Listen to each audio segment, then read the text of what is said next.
Everything is covered with dust now. The lieutenant looks around the dusty, crowded room, inspecting the tools on the shelf. At some point, 20 years ago, 15 maybe, before pinball went out of vogue.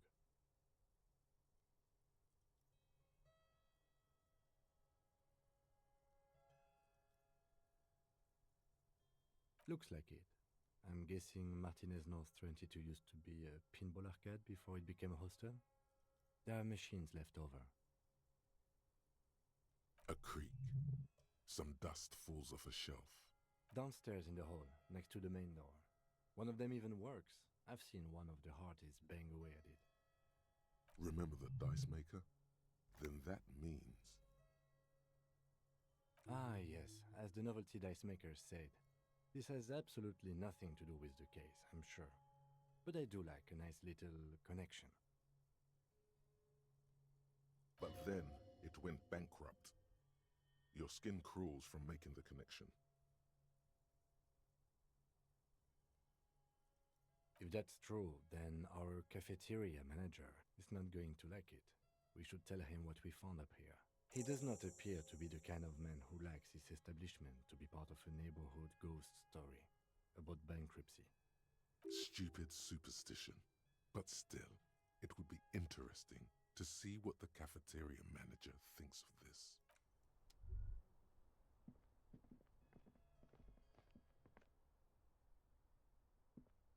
You clearly see foot... Jackpot.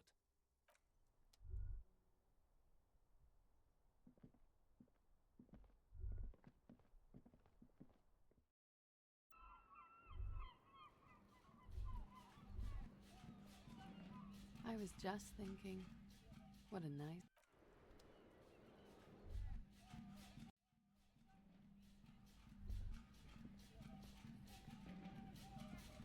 This window is...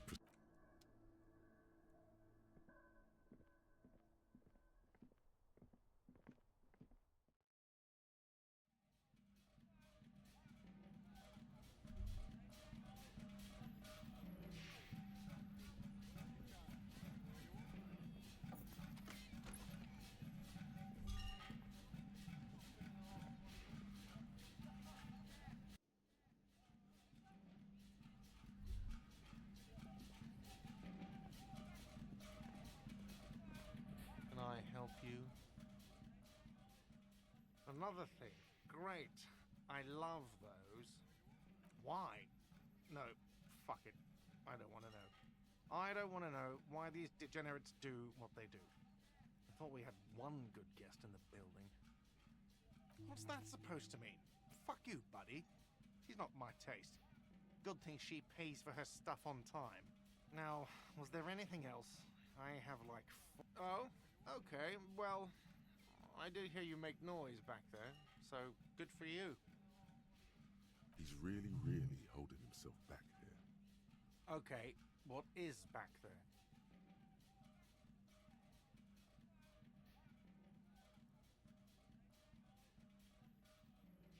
Yes, haha. Ha! I knew it.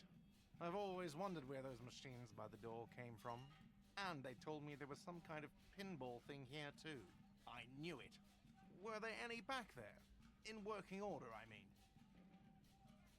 No, I was just wondering if you found pinball machines there.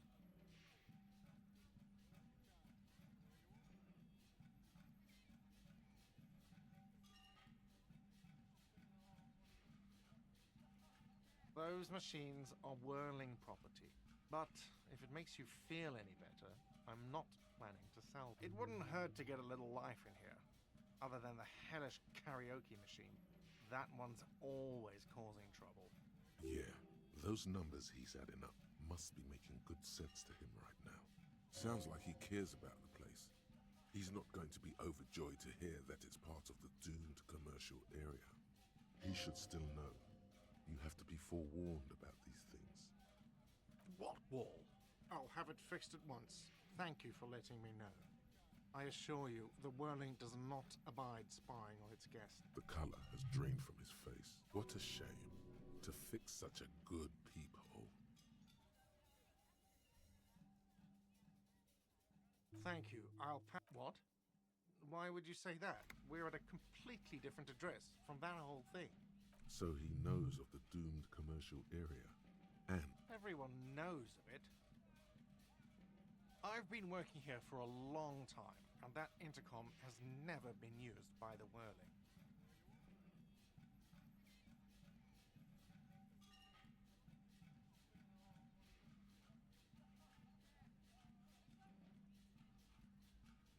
Does this look like part of a doomed commercial area? For 14 years, man. That's how long I've worked here. I've kept this place up through hail and through... Yeah, even if it is part of the damn doomed commercial area.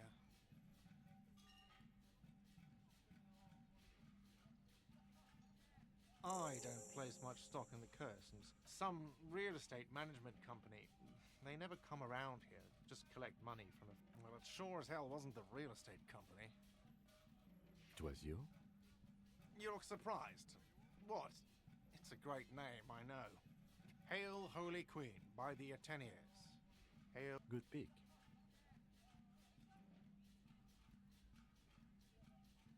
Luck has got nothing to do with it. I need to think about where I'm going to place those pinballs. I have a feeling they're going to help. against the doom, it's implied. So, if you didn't have anything else to tell me about my... Yes?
It's you again. What is it?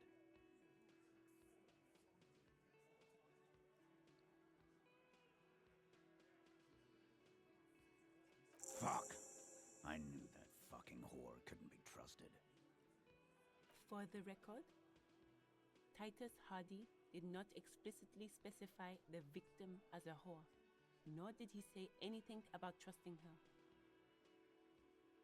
Oh, shut up and stay out of this, Liz. He raped her. He was out of his fucking mind. She's just in denial, asshole. You don't understand the traumatic experience. She's shutting down. Yeah, she's crazy, you know. A crazy bitch. You know the type. She's fucked up. This is a diversion. Stay on track.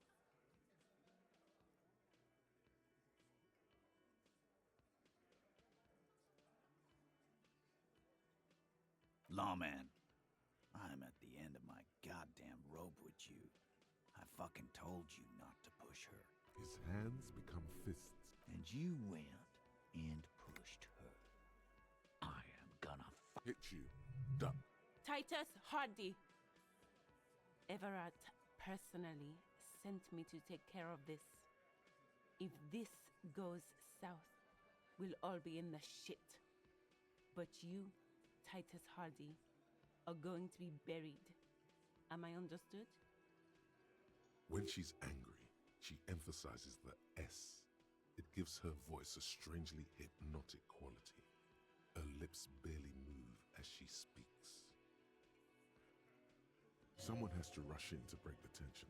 The second in command. Look, Copper. We know that that fuck was a rapist and a killer. We got show it to him, T. What's the harm, right?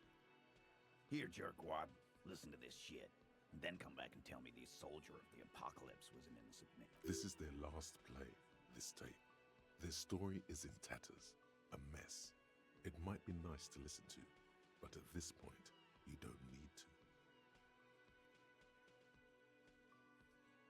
You don't care about evidence. The fuck are you a cop for, then?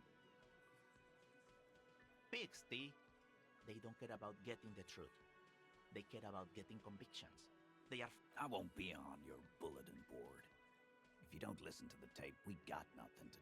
There's a lot of questions. What's on it? We call it the door gun a mega mix. You'll know why, won't you? You think we go into this shit deaf and dumb? You RCM aren't the only... We have machines. We're in logistics. How do you think a harbor works? Understood? You've listened in on their communications. How long? Since way before their chiefs. Things got nice and quiet after that.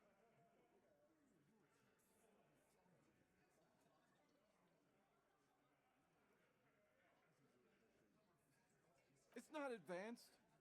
You just hold up in a coop all day, writing down what they say.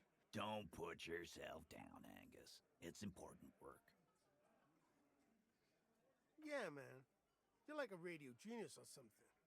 Those notes are some I'm sure we can find a tape player. Where can I listen to this?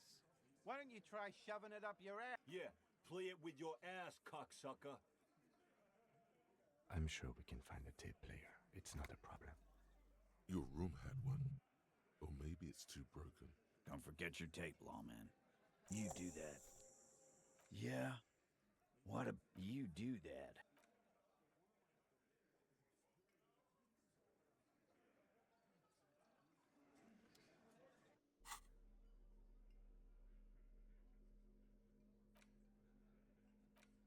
The porter reel is you push, command set, and the tape starts spinning.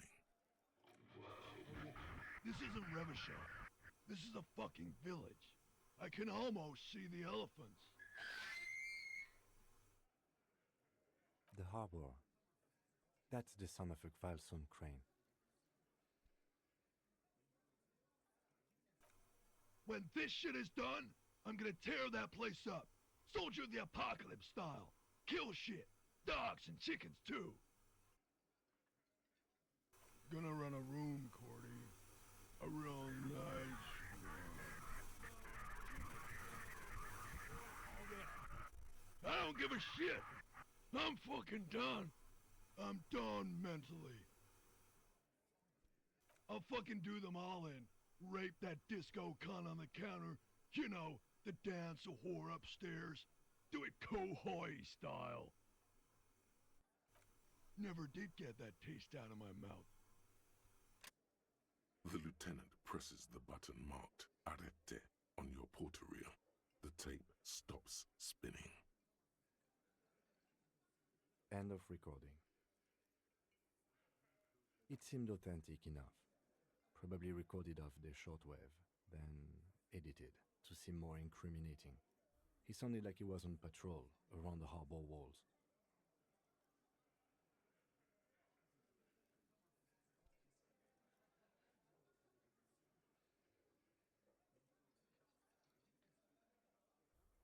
Still, one of the other mercenaries, I think. The one who was a village on the Samaran Isola in South Safre. Grad committed war crimes there, the kind of thing he talks about. Who knows? Maybe the tattoos would have an answer.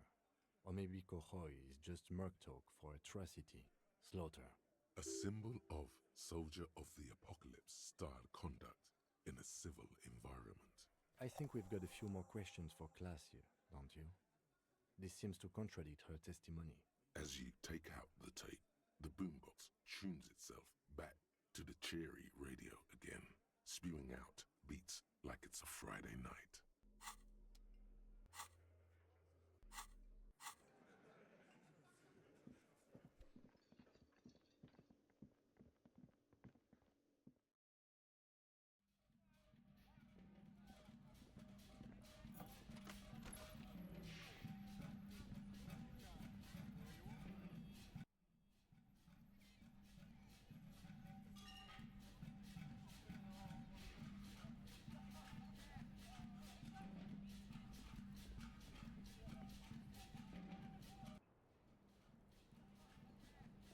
I was just thinking.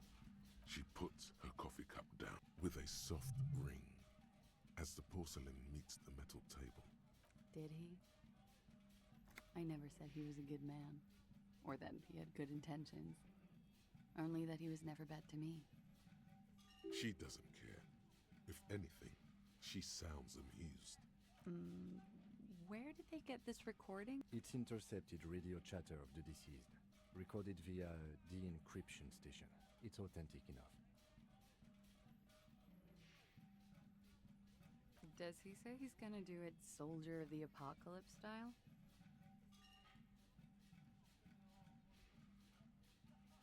Yeah. That was practically his pickup line. A memory surfaces in her tired neocortex. It's not entirely unpleasant. Did he say whores a lot? Was he pretty much on the verge of doing it Kohoi style?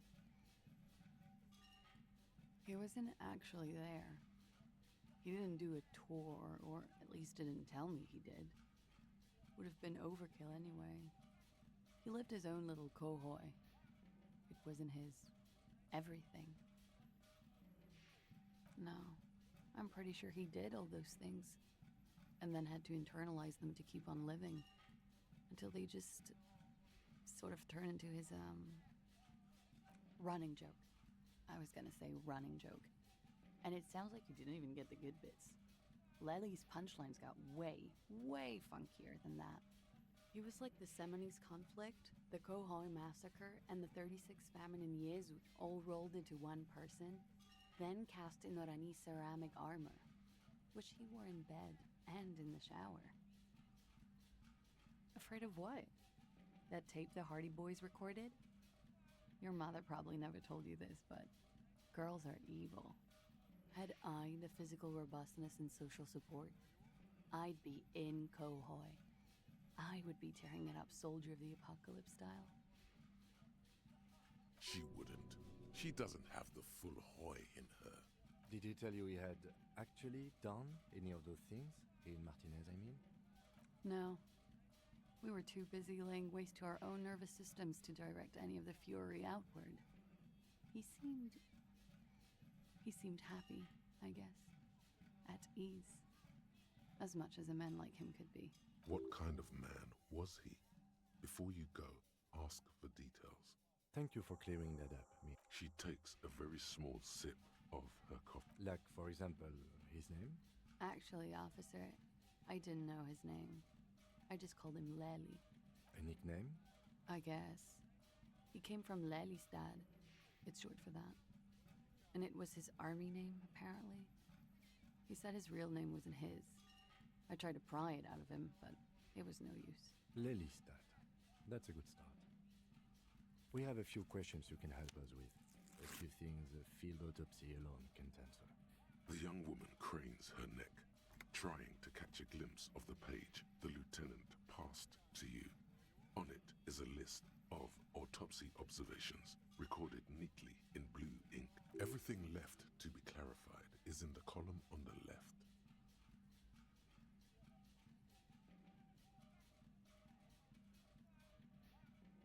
Oh, that.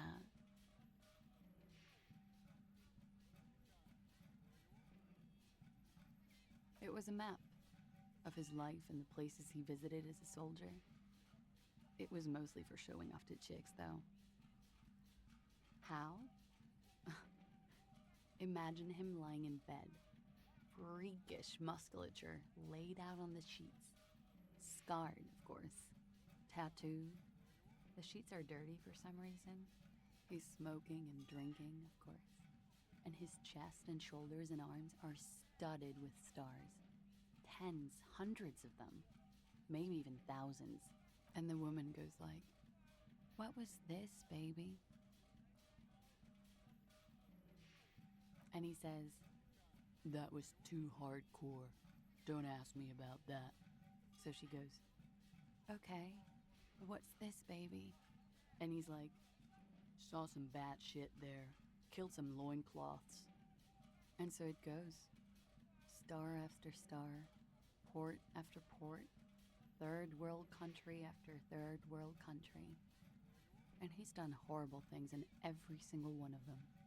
Oh, yeah. No, thank you. I've seen enough of him dead. I can tell you what they meant without looking at them. Go on. He was a blue-eyed boy with thick arms, from a small town. He was also poor, and the government of Oranje needed some people killed, so they turned him into a grotesque killer. For money. He went to Killer Academy in Vredefort.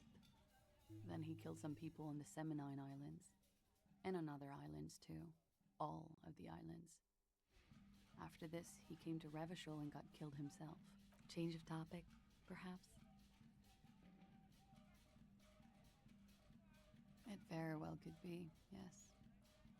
What do I mean? I have no idea. I don't even... That's not funny, officer. Her voice is like a slash through the air. A moment ago it was love. And no, I don't think the Union is communist. They're a couple of shades pinker than that. They're not hardcore in that way, is what I'm trying to say. What are we talking about anyway? This politics shit is a lot in the morning. I think she's just tired. She doesn't know what you meant by that. And can you blame her? Yes. Light blue. They were like little blue galaxies. It was strange, seeing those eyes in his fucked up face. Pardon the swearing. I do him an injustice. He wasn't ugly. And he had a beautiful, soft voice. Very surprising, what with all the scarring. It was quite something, watching him speak. He had a combat wound on his chin and mouth? Yes. Severe. It made him look like half his face was cracking away in some strange smile. That and those eyes. Ah, yes. His hair, if you can remember? It was light brown, almost blonde. He darkened it with brilliantine, made it oily. Not nice to stroke. I couldn't convince him to leave it alone. Oily, isn't it? We have that in common now. She understands what autopsies entail. It doesn't get her off balance. He was 42. 42? Are you sure? I would have had him above 50. He had many scars that made him appear older. But no. We even celebrated his birthday, like, some weeks ago. It was a funny 2 days. He had little reason to lie to me. We were slightly off then. Thank you for clearing it up. A miss. The adversary one. In Oranje, officer. It's, I think municipality is the term. Oranje? Oranje's map of waterways? This fits with his tattoo.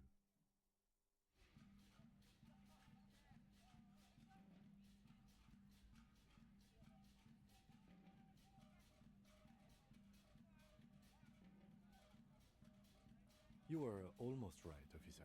That means his race was occidental, not mondial. I'll update the form. Yes. We were compatriots. Did that bring you together? No. He was too old for that. And from another part of Oranjenrijk. I didn't even understand his accent. What brought us together wasn't Oranje. It was bad habits. Sex. Alcohol. No love for Mother Oranje. But wasn't he a soldier? This could be worth pursuing. The young woman is smiling, still, about there. All right. Coolly, gracefully, she pours herself more coffee.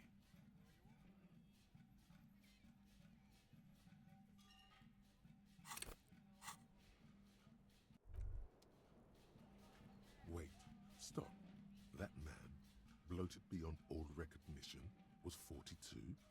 Below the damage, the weeks of decomposition, all the swollen indignity of mortality. He was 42 years. How old are you? That's where this is going. 45,000 liters of raw alcohol has left its disfigurements. What lies beneath, you wonder? You could ask either one of them. Huh. How old do I think you are? She's buying time to formulate the best answer. I don't know. 1,000,000 years old? 21? 17? How old are superstar police officers usually? You're not.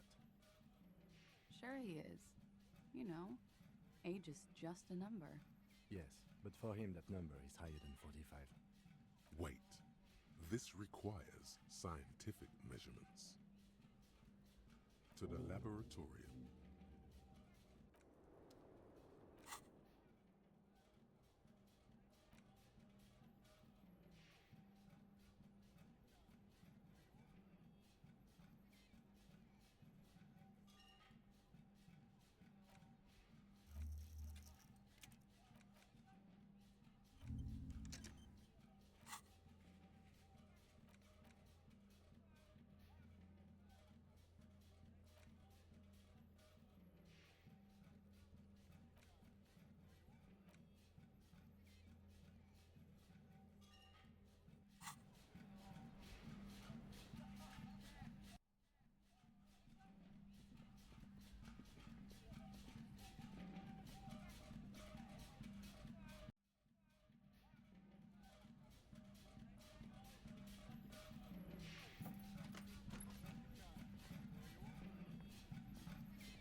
It's you again.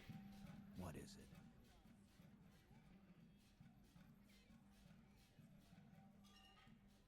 And that fucking fucker. You're the worst cops in Revachol. I gave you gold. That fucker wasn't aimed at you. You smell weakness. He's getting tired of the game he's been playing.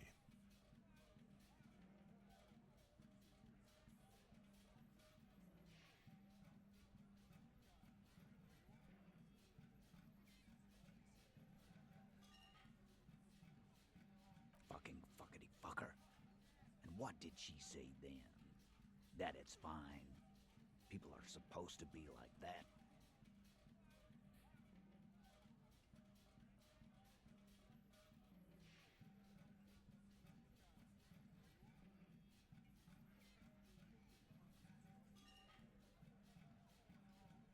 Yes. In fact, I think she thought it was a little funny. Funny. No good goddamn cycle, right? Oh, fucking righty then. I guess it's good then. That fucking... Please try to control yourself in the presence of visitors, Titus. This is just perfect. Just fucking perfect. Any thoughts on this, lawman? Women are crazy. Irrational. That's what you're thinking, right? Also, your fists are itching for a bump.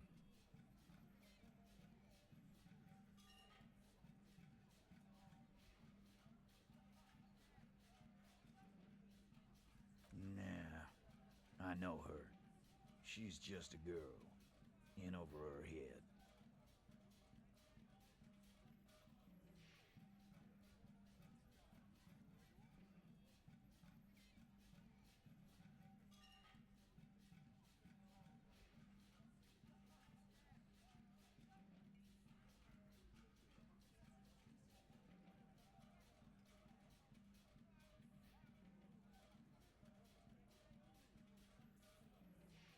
I don't know what the fuck that means. I've noticed the same. Yes, he meant Oranese literature. Women are always reading, right?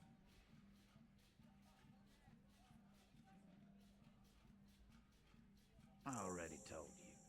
We fucking hanged him. There's less gusto in his voice now. His men too are the man is slowing down. Looks like a bad blood sugar crash. He can't keep track of all the variables. Come on, Titus. The stakes are too high here. There will be blood on the streets. The tribunal, remember. I know you're tired. Why don't you just... You know what? I am tired. I'm tired of you. Next time you see her, tell her Titus said, "Fuck off!" This is the petulant rage of someone who's at the end of their wits. That lying, scamming. We're done. This is over. Yeah. On the floor, beer drips out of the can into a small puddle. No one does anything about it. What is this quiet funeral shit? What we need is some beers in us. Bartender, 20 beers for the dock workers. Why do we make it 40, huh? Why do we make it 100 beers? You're not loud enough. 100 beers? Now we're talking. Hoppity hop over here, Caffert. The window might be closing. The more beers they get in them, the less cooperative they will be. Convince Titus he's being manipulated. You should know by now. Titus Hardy will never falter. But you know someone who might.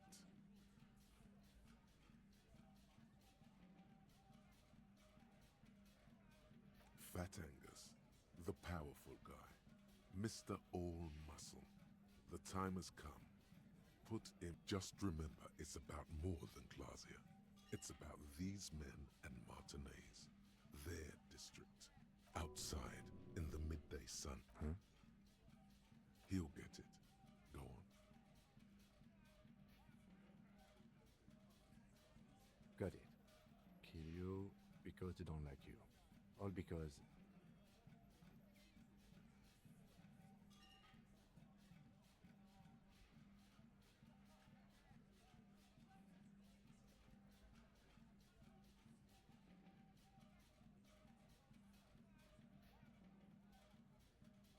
Bring that up one more time, and you won't get to write that report. The man's fists under the table are balled. You can tell from his neck and shoulders. He... Yes, I understand, Alain. That's your name, right, Alain? You'll kill us. That's what they do in the Wild North.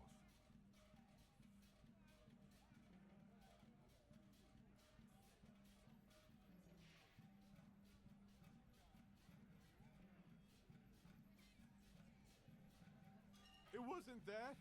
It wasn't... We didn't hit him, okay? That's it. That's the weak one. You flushed him out. Now go in for the... Officer, you will be next if you don't shut up. Firearm. A Glass 08 or a 38 caliber pistol. Either is small enough for you to have missed. He's onto you. He knows what you're trying to do.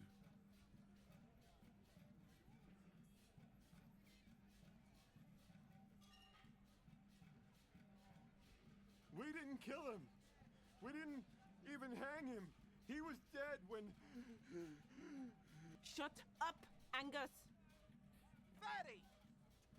Say one more thing to the cops and I'll... Dennis, stand down, or I'll beat your head in. Theo, take your hand off the belt. This isn't 31. I've got this under control. Angie, where's your goddamn inhaler? You sound... I left it home. I can't get it. I'm too fucked. I'm so... Why are you so fucking fat, Angus? Now it's all pointless. Because of you. You wasted my time. I told you, Titus. I told you just give her up. Lizzie, your help is no longer needed here. Go tell Evrard. Fine. I'll tell him. After a long walk along the coast. You're in. He's all yours. Questions. The lieutenant gives a smile only you can see.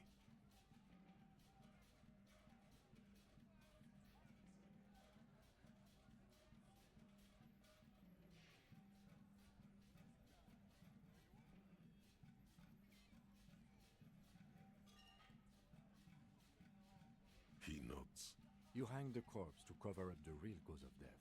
What? We're not sure. Probably a bullet. The wound was difficult to see. The coroner and his assistant are wrapped in blue. Hands covered in blue gloves. Mouths covered by blue masks. Bodies by blue aprons. The coroner wipes his brow, scalpel still in his hand. Get the light. Shine it in his mouth, he tells his assistant. The coroner squats to better see the light illumines the darkness inside. Well, shit. Can't blame them for missing that. Get the saw, Alan. This just got fun. 'Cause the girls asked us to. They were in some shit. Girls plural? There's another girl? 2 of them? Take note of this. They'll probably say more about her later. Did she kill him? Cop, I have no idea. The girl says she didn't. Classier came down. She seemed really out of it. Drugged up, even more than usual. Bug-eyed and gurning, you know? Not in a fun way. It looked like she'd redosed after something went down. I've seen that look before. She was scared. I knew someone had died. I've done this job for 10 years. I've seen it before. It's the politician in the motel room with the dead hooker scenario. Only in reverse. Good analogy, boss. You don't get to talk yet, Shanky. You're still on the bench. You keep taking it easy too, Angus. That's okay with the fat man, still wheezing there. He couldn't speak if he wanted to. We went upstairs. Sure as day the merc was dead. There was a bullet hole through the window. Fucking dirty sheets and bottles everywhere. He means they'd been fucking? Tibbs patched the window. And the corpse we hanged. Nah, he's my brother. He's in the window replacement business. You may have noticed our girl's in some shit of her own.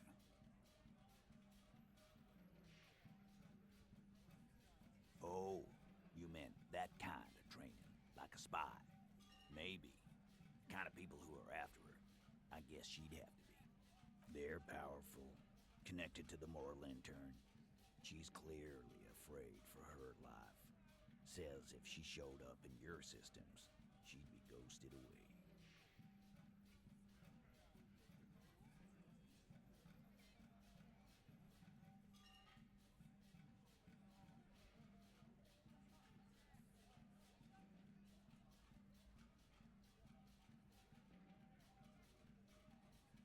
And why would you help someone like that? By taking on a murder? Why would I? I guess we abide all sorts of runaways and losers here. It's a Martinez thing. Not yet. Just some ideas. She says the shot came from outside, behind the window somewhere. I'm thinking someone's past caught up with them. Either hers or his.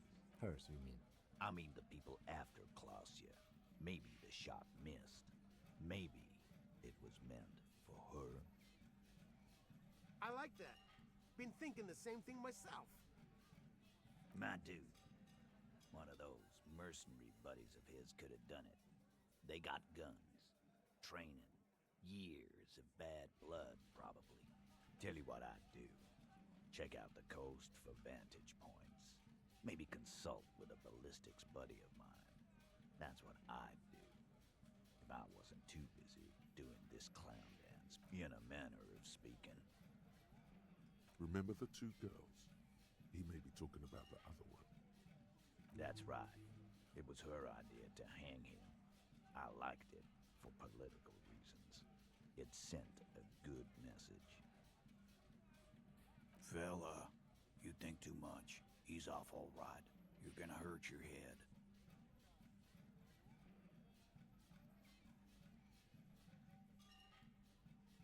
That woman is just affiliated with the Hardy Boys. You don't know her, anyway.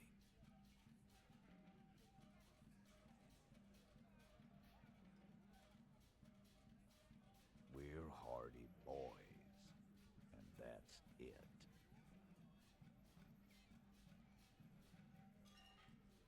Nope, you're not getting to her in a manner. Remember the 2? That's right, fella. That woman is just affiliated with the Hardy Board. Glad you understand that. You do that. Hey, cop. Suddenly, the wind picks up outside. You hear it rattling the large windows in their frames. It carries newspapers, circles the whirling in rags. She, Clausia, came to Martinez to hide. Many of us did. This is where you wash up when there's nowhere left to go. The Union takes you in. Now, she refused that protection. That's right. If we didn't take care of the people who end up here, this place would just be a couple of ruins. We'll take that into account.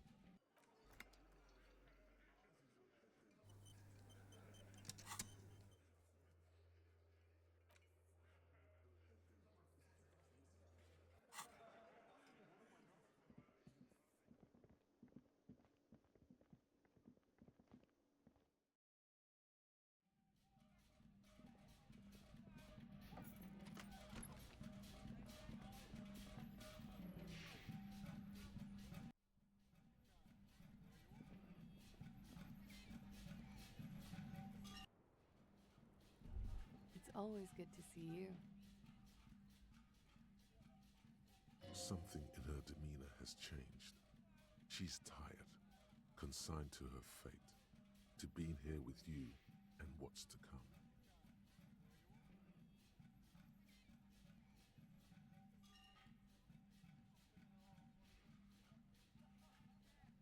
I understand. Just like that. No resistance. Her shoulders are slouched, her feet long and straight.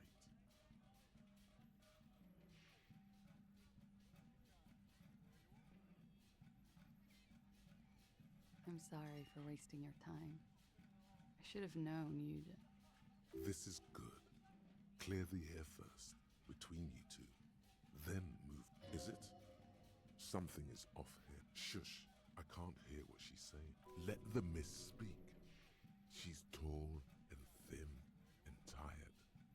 A twig trying so hard. Why did you waste our time? Because of the Hardys. I couldn't just dispense with them. They were only trying to help me. Out of the shit I'd gotten into. You're right.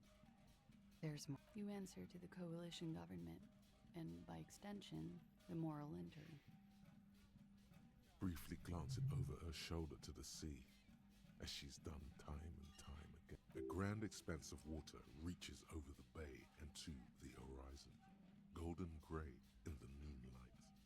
The Pearl, the Muindi Isola, the Occident, and then Oranje, the old world.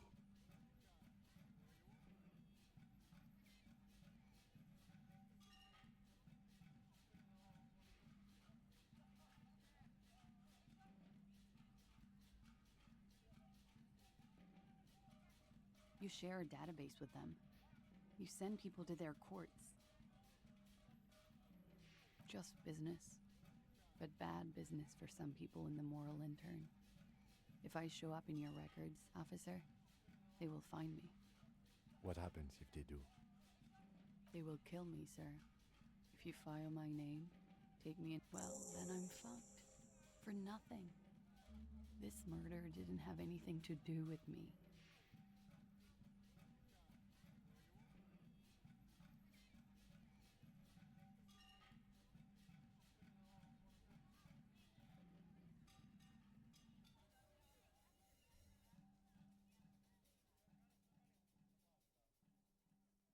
It's not nice, but it's not illegal. Not here in Ravishol. What exactly did... Industrial espionage. I joined a business collective with the intention of betraying them. I did with a bigger company. The kind you really... I need the names of the companies. The job was Lusduin County Savings Bank.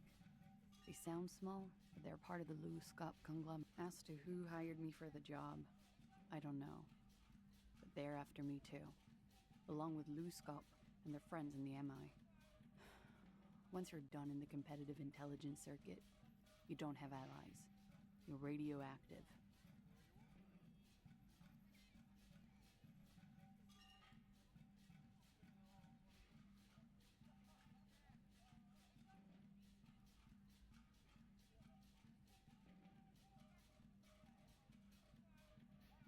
sure. I'm not a war criminal. A lot of people got hurt. We were there. Together. In bed, I mean. Okay. He was in a kneeling position. He had just entered me. I was on my back, looking at him. I heard the window behind me shatter, and I turned to look. There was a hole in the glass. I turned back to him. His eyes were looking through me, and his mouth was open, dumb. I could see. I could. A great pain moves through her, a dark and indefinite wave. I knew he was dead before he fell down on top of me. He was heavy. I pushed him off and he fell to the floor. There. He only had his boots on. I bit the pillow, not to scream, then ran downstairs.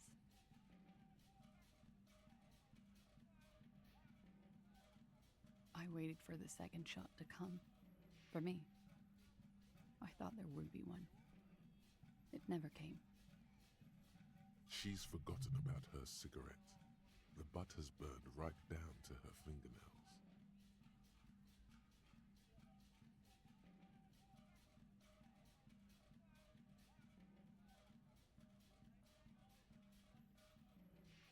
Oh.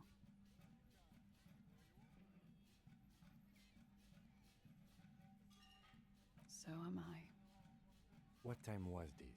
When did it happen? It would help us if you could be as precise as possible. 11:30 to 12:15. I don't know the exact time. It's okay. Were you inebriated? Not as much as usual. He'd done a line, plus other things. I was drinking.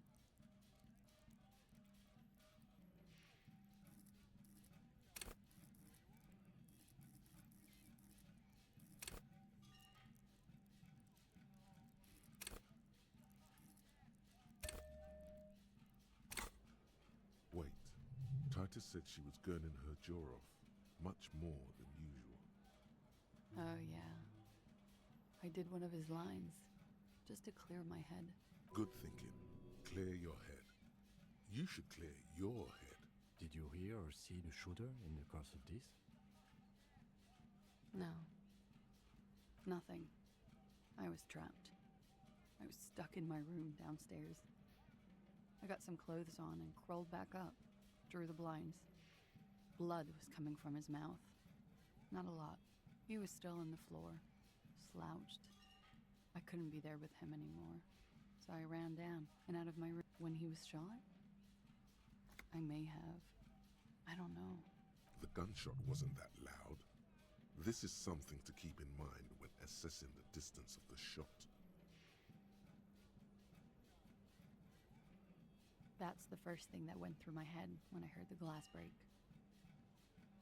I thought they'd found me. They've killed him to punish me. All last week, I've tried not to talk to anyone or be seen with anyone, so they wouldn't be hurt. I've come to understand, however, this is paranoia. What happened didn't have anything to do with me. Or I don't know anything anymore. All I do... We can't go after loose cap. Not yet. I don't ask you to, Lieutenant. If there's one thing I know, it's that you'll get nothing from there.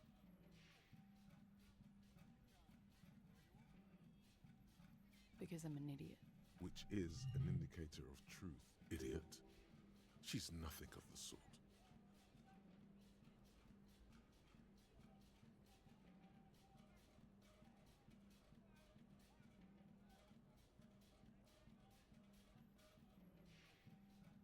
You have to understand, the people around here, no one was making the call, and he kept rotting. And then they picked his clothes off, and that little fucker. Her jaw is clenched.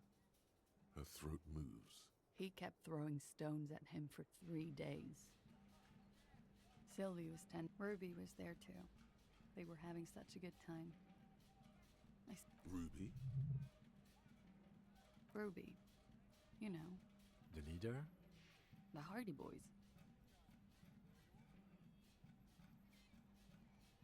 Well, nominally, yes. Ruby's the one they go to when things happen, like things they need taken care of. She's the organizer. Would you say she is the 8th Hardy Boy? Why not? Well, Ruby said she said she... To mislead you, they were tampering with the body. To produce lividity. Yes.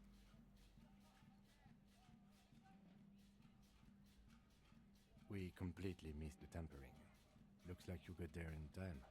What was this, 20 minutes after death? Oops. About 20, yes. Ruby explained it would make the blood... You know what he does. Ruby went outside to talk to Titus and the boys. I was just looking at Lely in the bathroom. I had to put his clothes back on. His armor, too. It was tough, but I've seen him take it off and put it on many times. It took Ruby maybe half an hour to come back with Titus. I'd gotten him ready by then. They carried him out. I knew what they were going to do, make it look like a hanging. Ruby said to wait here. She also said I wouldn't see her for a while. I don't know. I haven't seen her since. We will need to take this question to the Hardy Boys. Interesting. Why did this Ruby go through so much trouble to hide something someone else? Last week, Angus and Titus's brother... You should have another look at that window after this. Yes, you see the glass spot. She nods. Side. He's thinking, are we done here? Or...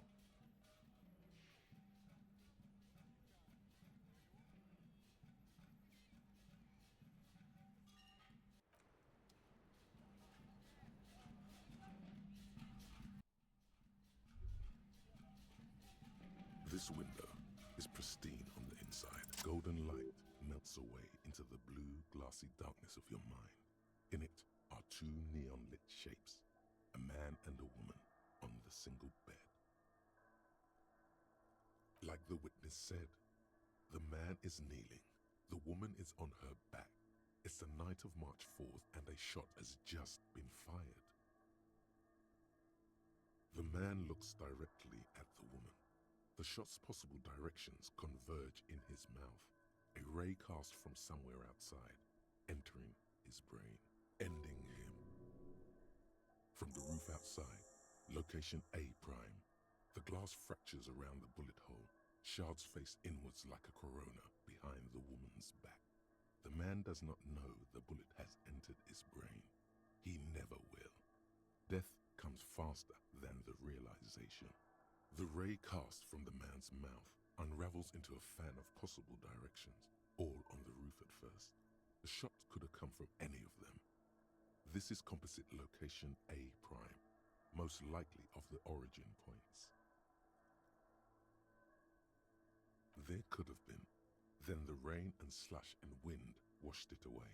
72%, with a weapon that's good for medium range, like a rifle or sports pistol. This is a good short distance, but not too short. The perpetrator aimed with their back against the railing, or possibly kneeling for precision. This would explain why it only took them one shot. The lights were on in here. Outside it was dark. It was like shooting fish in an aquarium, a well-lit aquarium. The victim opened his mouth to let the bullet in. Neither of them would have seen anything outside in the darkness, too busy with their own bodies. None that you've found thus far. Point X would contradict the woman's testimony, rendering the entire proposition void. These figures would be wiped out, detective. That's a 28%, yes. In this model, the shot could have come from a greater distance. Nothing excludes the possibility.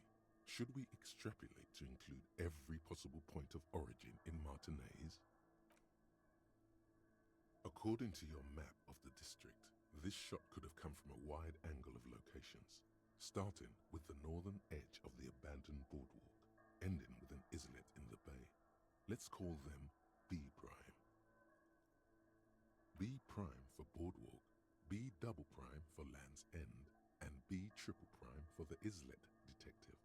There may be smaller points in between, but those are too fine to zoom in on. 700 meters away.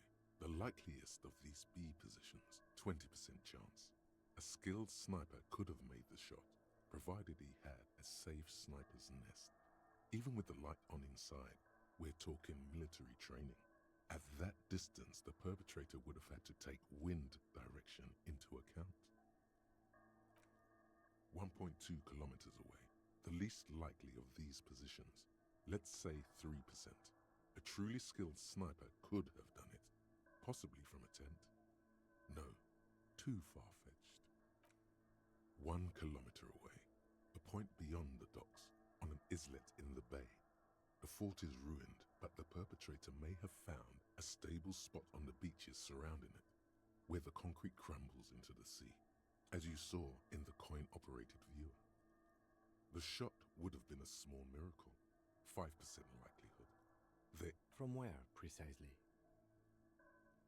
I see you have given this a lot of thought. Are those the locations you've singled out in addition to the roof? And what is the likelihood, in your opinion, that it came from a further distance?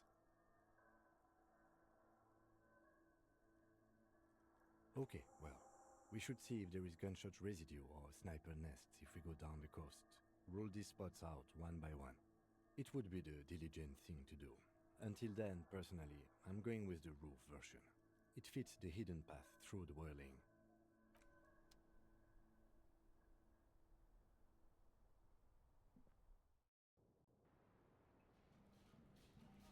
Officer, it's a fine day for...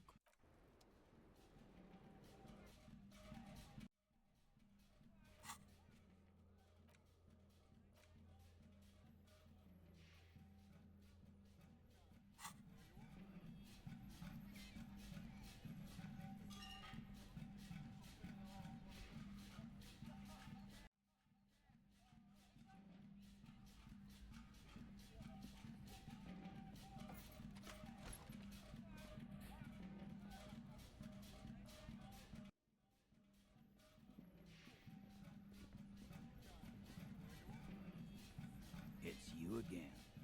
What is it?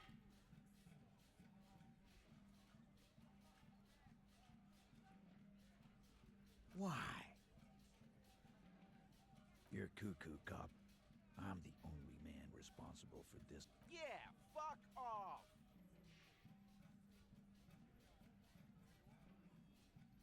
Sounds like you're making her a suspect in this. Ruby's one of us. We're not gonna throw her. And fuck you too, moral Ruby is missing. If you hide from the police in a murder investigation, you become a suspect. That's nothing. That's just legalese. You don't even have a sound theory. I don't want to be rude, but we're trying to get some R&R here. Think you could... I think we'll keep sticking around, Titus. A sudden flash of lightning in your neocortex. The hostel cafeteria is lit by its airy blaze. Floor plans, bullet trajectories, webs of human emotion, all channeled into a single thought. Because she was here, all night, with us. He's cobbling together shit so he can put her away. It's Cop 101. She was here all night? 11:30 to 12:15? She was here during all that time? Yeah, with us, drinking, near the stage there. No. All right, she took a fucking leak, okay? For one moment. Maybe went out too. She has an operation to run from her lorry. We're not getting into what that operation... And just because she was gone for 5 minutes doesn't mean she magically got to the roof and shot him. He's been through it. That means he suspected her too. All right, we're in. We got Ruby unaccounted for sometime during the window. This was crucial. Now let's place her on that roof.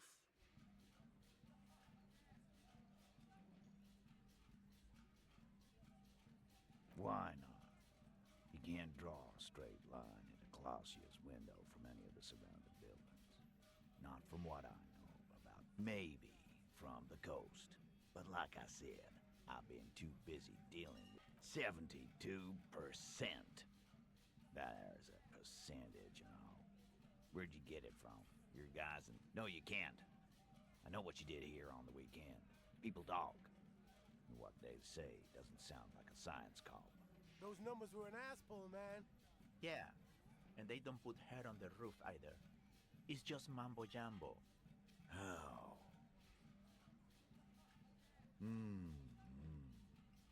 People say there was a pin... East Delta Pinball Arcade. Weird place. Okay, but... The elevator is outside the building. It's an old dumbwaiter used for moving pinball machines up and down from the workshop. Ruby could have gone up, shot him, come down. That's quite the theory. We need to have a look at that secret passage. I'm on it, boss.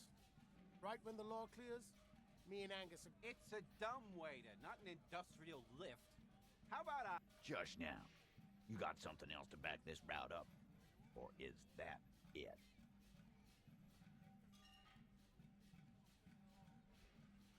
Right. What the fuck does that got to do with Ruby?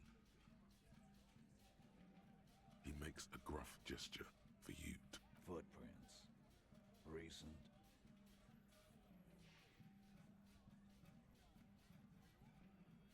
What else could you make out? How recent? What size? That close, huh? How fortunate. I'll take a thorough look at those prints. Good news is, I'm still listening. I've seen the winch. That's one mystery down there. An architectural mystery. Doesn't much concern root garbage. It's never a Sambo fighter, and it... Or ghost. It's never a ghost either. Firmly doesn't go well with could've. There's a route to the roof. Me and the boys need to check it out. But a route does not put that bullet in his head. Phase 2. Murder weapon. Get a gun in her hand. If not that, then at least a shadow of it. Just don't contradict yourself. If it doesn't sound like Ruby did it, maybe keep it to you. But what if you miss interesting information that way? The choice is ultimately yours. But...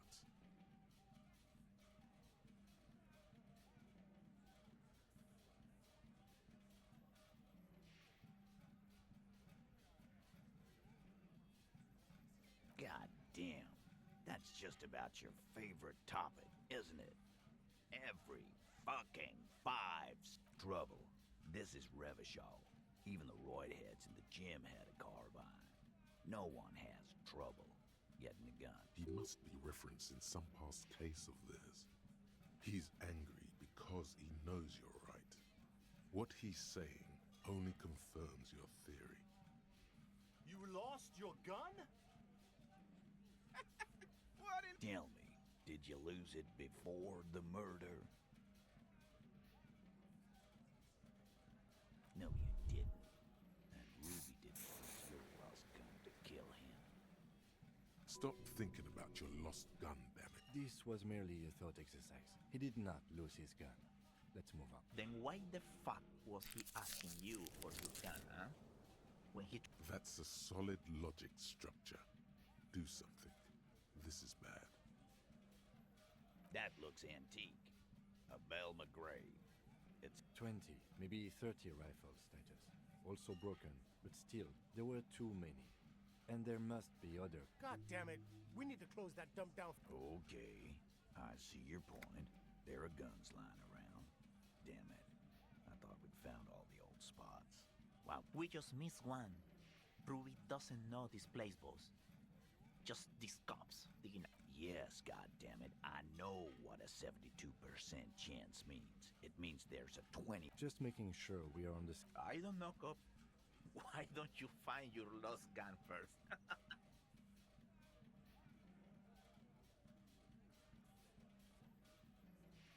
Easy now, Al. This isn't comedy hour. Titus, we're not seriously considering it, are we? Ruby wouldn't do this. Why would she do something like this? Phase 3. Motive. The last component.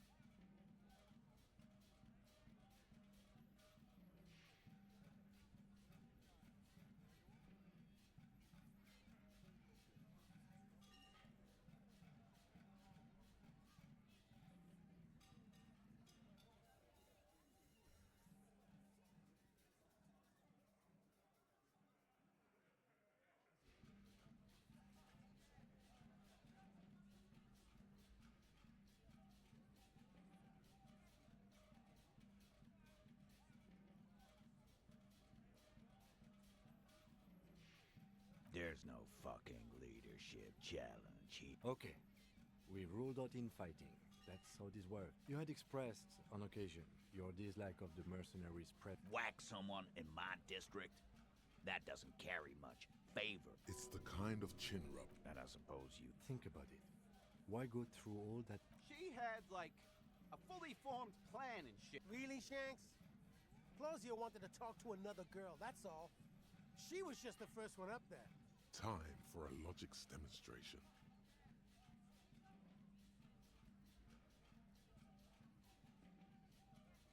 I didn't do it, fucker! You probably did, though. It's just a thought experiment. Think, Shanky. You killed him. You got up there, shot him. Fuck you, man! I would never fuck my guys over like that.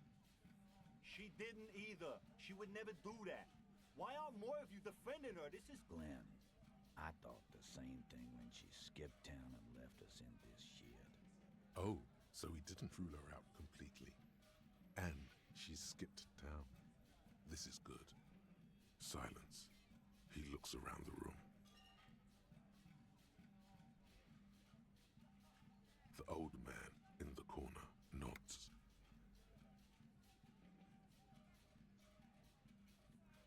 A very small nod, and a trickle of tobacco spit on his lip.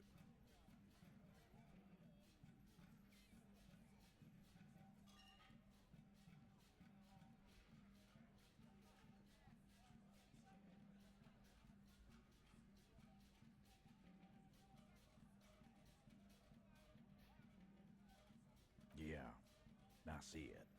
There's one more thing I've been wondering about. Ever since you asked me where she is. Add it to your list of suspicions, if you want. I don't know. I don't know where she went. She just got up and left. Got real scared, too. Wouldn't tell me where. However, hard I asked. Wanna know why? She was afraid I would tell you. Maybe she was right. By now, I probably would. She knew there's evidence on her, and she knew we'd find it. This is typical suspect behavior, why fleeing is always incriminatory. Perhaps. Ask her if you find her. It won't be easy, though. She made sure of that.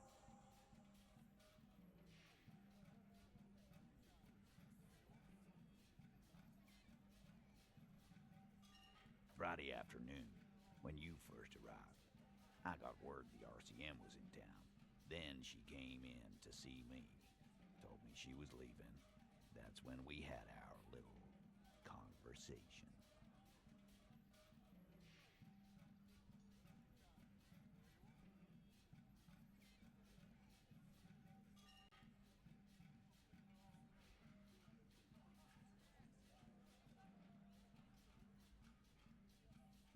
I told you. You. Yes, you. The cop with the sideburns and the disco clothes.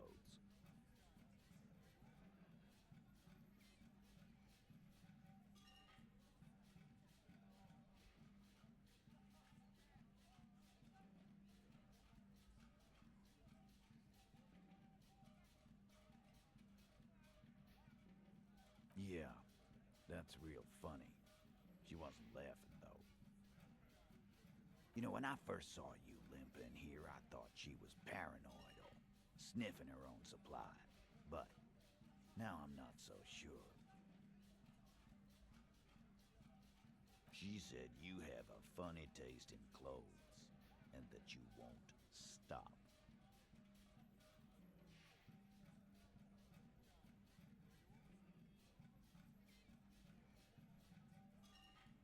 Never. Not until the case is solved. And then the next case. And the next. Not until you have something on her. She says she's heard of you from Jamrock. That you're a human can opener. That you play suspects against each other. Open them up. Like cans. Fucking hell. Titus, did he just... Open Angus up like a can? Yes, he did. Now, we can whine about it, whack him, or we can go on with our lives. I'm having a go on with our lives kind of day, Al. How about you? Silence. He nods.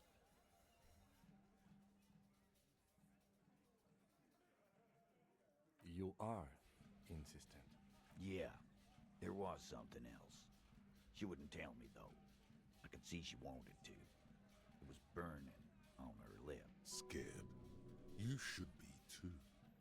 A strange fear creeps over you. A metallic taste in your mouth. Change the subject.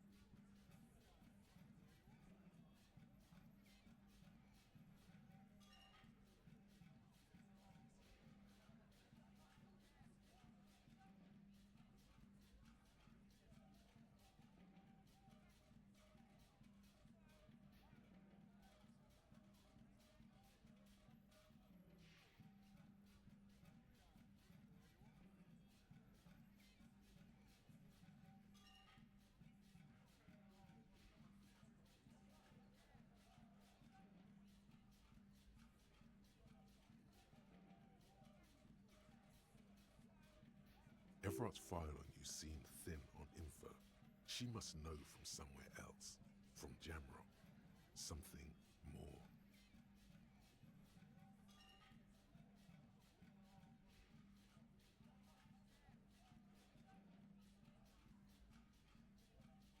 No. Her and Everard. They don't talk. They've never met. They have no relations. They live in different galaxies. Get that through your head. She's not far. We know that much. She didn't take her lorry, so... Good fucking luck, man. She knows this place like the back. Yeah, Al. And we won't either. She's not really a hardy candidate anymore, is she?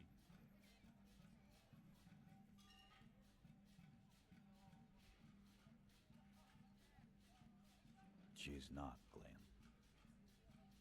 A little. Where have you looked for her? More precisely, on the coast, past the waterlogged. She's not here, so I'm thinking she's there. Who's doing this looking? They're all here. Lizzie needed some air.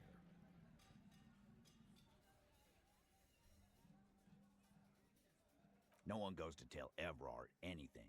He knows what he has to know. It's called a radio, you believe. The gardener may have played you a game when she stormed out. Sure, there are some shithouses there. A cinderblock town. Fisherfolk there refuse to unionize. So, that's one place we haven't looked. I hear they have a shack where junkies sometimes crash. We will start there. One more question. What does Ruby look like? Boyish. Hair's red. Dyed. She looks like a Lowry man. The what now? I've no idea. Boys? She said she's building a pale emitter. What? We were talking about radio equipment. She said she's doing Ulan frequencies and a pale something. This guy barely understands what he's talking about. There you have it. It'll have to. His grip is firm and reassuring, like holding a piece of unpolished granite.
Oh, hello, dear. There you are again.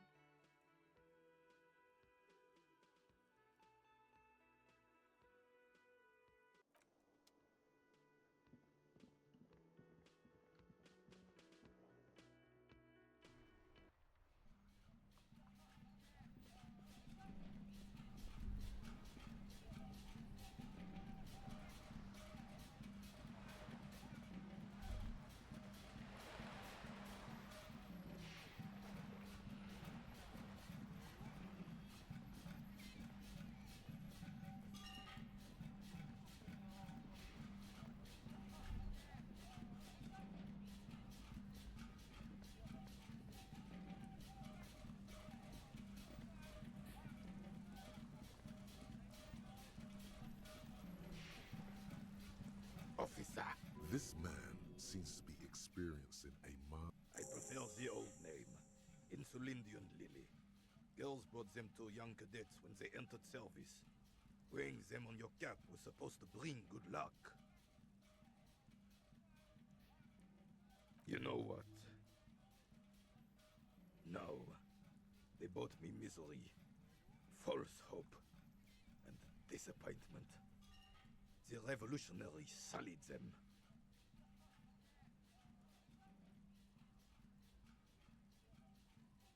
But it wasn't the revolutionaries that sullied the ID for you, was it? She gave them to me too, and your jealous little heart just couldn't accept it. Enough! I can go over these. Mabels don't blow. Maybe on some rim.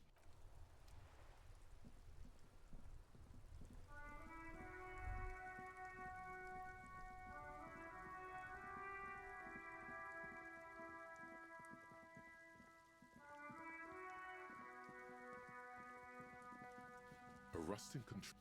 You grab the water lock, starts moving.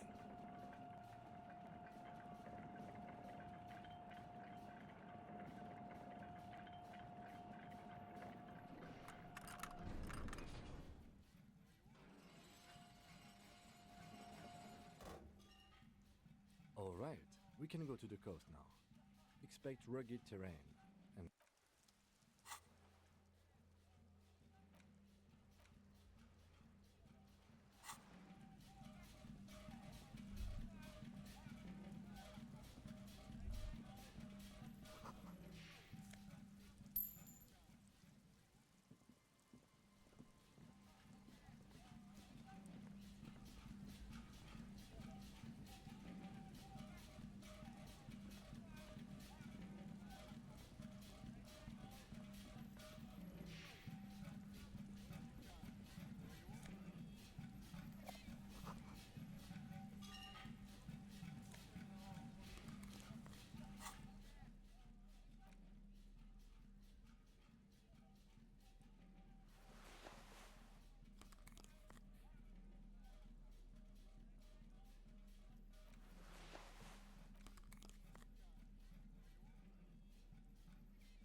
banged-up motor carriage lies half-submerged in the icy water, slowly sinking into the insulin. Remember the tire tracks in Martinez? This is where they were leading. It appears to be so. I agree. We should definitely investigate. You get a sudden sinking feeling. Stomach acid comes up as you look at the motor carriage in the deep, dark, cold water. The motor carriage is properly stuck in the ice. Getting it out would require a single day in the salty seawater would ruin most vehicles, but this one looks worn even in places the salt water hasn't touched it. Rust, moss, and the logo is too deep in the murky water. You can't make it out, but you do see a monkfish float by. The ice hasn't closed around the vehicle yet. My guess is it's been here since last Saturday or Sunday. Your mocking tone finds no response, but the motion of the waves.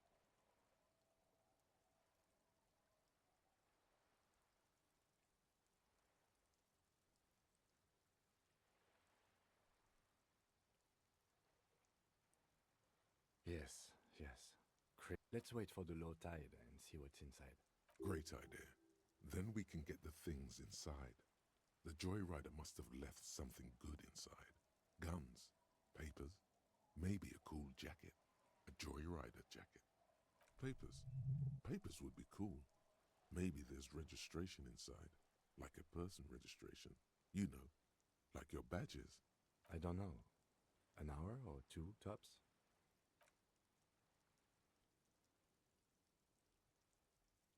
As you sit down in the old, rusty playground, the world around you becomes very silent.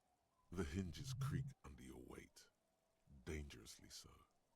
Nothing but the sound of seagulls high above in the sky, echoing like distant laughter. Ice cracks around the blue motor carriage in the sea. The tune on your lips forms a strange yet undeniably beautiful contrast with the surrounding bleakness. The lieutenant gives you a quick glance, then, still looking straight ahead, he joins you with a higher pitched and slightly more melodic trill. The wind blows. In the distance, behind the church, some vagrants are having an argument over a bag of tear they found in the reeds. Further away, a flock of seagulls lands. The clouds pass in the sky, and the shadow of the swing moves like the hour hand on a timepiece. 30 minutes have passed. Looks like this might take a while. Time to present a good topic for discussion.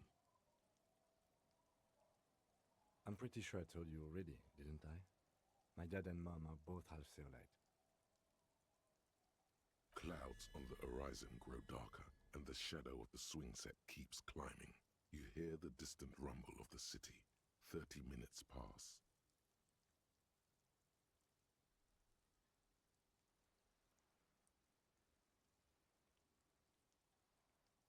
Luckily, I am already a member of an independent organization, and therefore do not have to choose between a rock and a hard place.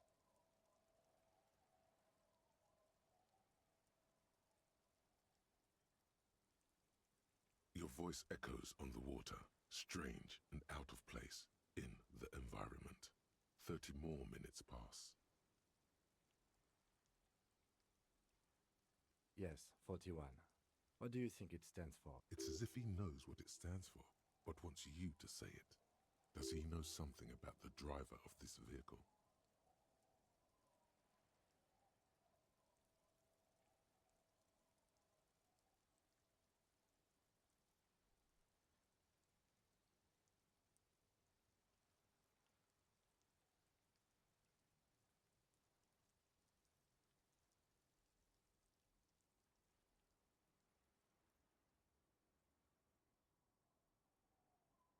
But it could also be the number of a police precinct. Precinct 41. Your precinct. A massive pit opens up in your stomach, and you feel like you're about to faint and fall off the swing. Oh God, Harry. Oh God, Harry. What did you do? No. Just nope. Say no to this, Harry. Yes, your car is in the sea. Face it, so we can start dealing with this. I'm afraid so, yes. It looks like you drove your police motor carriage into the sea after you jumped across the canal.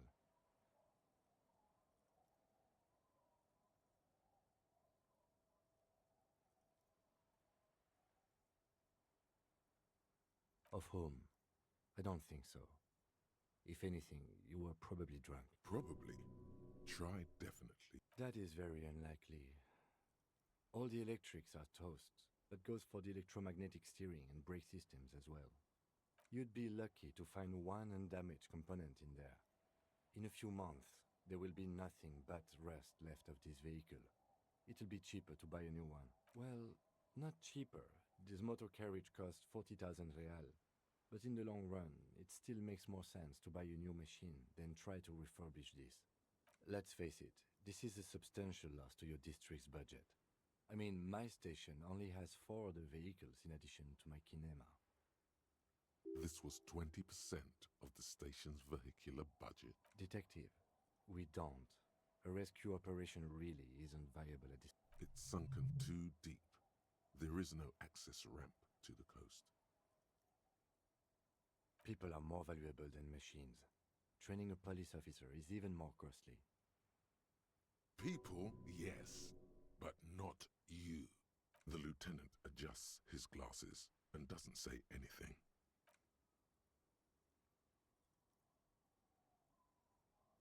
Yes, let's go take a look. The Jamrock Shuffle. In a way, yes, you are treasure hunting. Most officers from Precinct 41 do what is called the Jamrock Shuffle, cracking open containers. Most of them are from Jamrock or Coal City, the poorest parts of Revachol, that also overlap with the network of royal catacombs called Le Royaume, just beneath the streets. As children, you would all go underground, hoping to find treasure, and come back with a rat's tail or a used needle. That playful curiosity must still be in you. Who knows, maybe one day the Orbe de Montagne, the Holy Scepter, and the Cocaine Skull will all be yours.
Police badge on which you see the photo of a man. You. Some seaweed is stuck to the back. At least something good came out of all this. Encased between 2 durable plastic sheets is a bluish card with lines of information. You see a photo, a name, a rank, a document number, the date. The man keeps winking at you with his green-gray eyes. The photo is old, no doubt about that. But the badge is new. 8, maybe 10 years. The guy in the picture is rather good-looking. He's got a nice haircut and is distinctly lacking in massive sideburns. What do you think? His face is already contorted by the expression.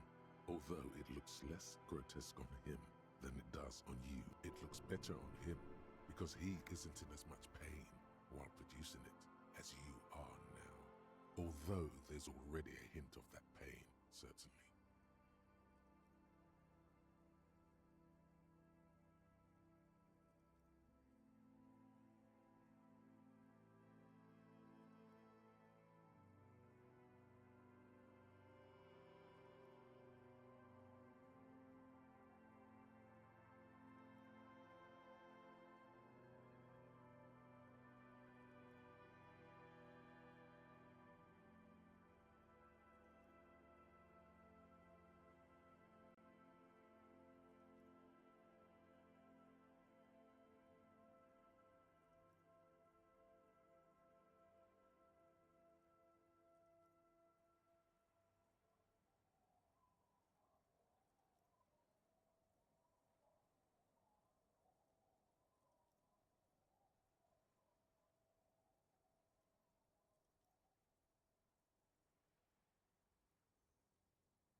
badge in your hand shines as you rotate it. Harrier. That's long for Harry. So you are Harry. Evrard was half right. Probably not a lot of people know your full name. Whoever told him you're Harry Dubois didn't. It's a wartime name, revolutionary. The kind mothers give their sons during troubled times, like Undying or Boxer or Ironhide.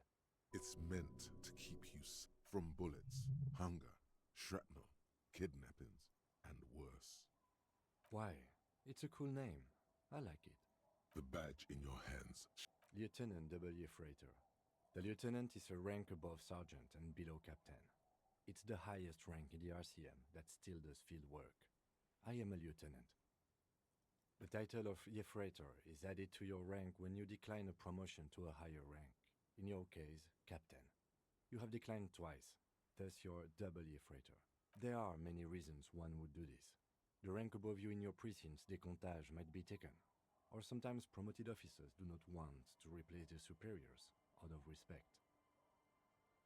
And sometimes they just prefer the type of police work available to their current rank, in your case, lieutenant.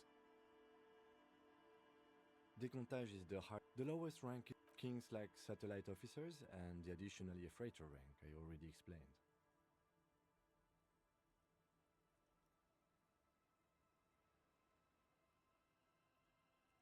No, I've been putting up with you because despite an unconventional approach, you are doing good police work. It matters more than driving your motor carriage into the sea. And now we've even found your badge.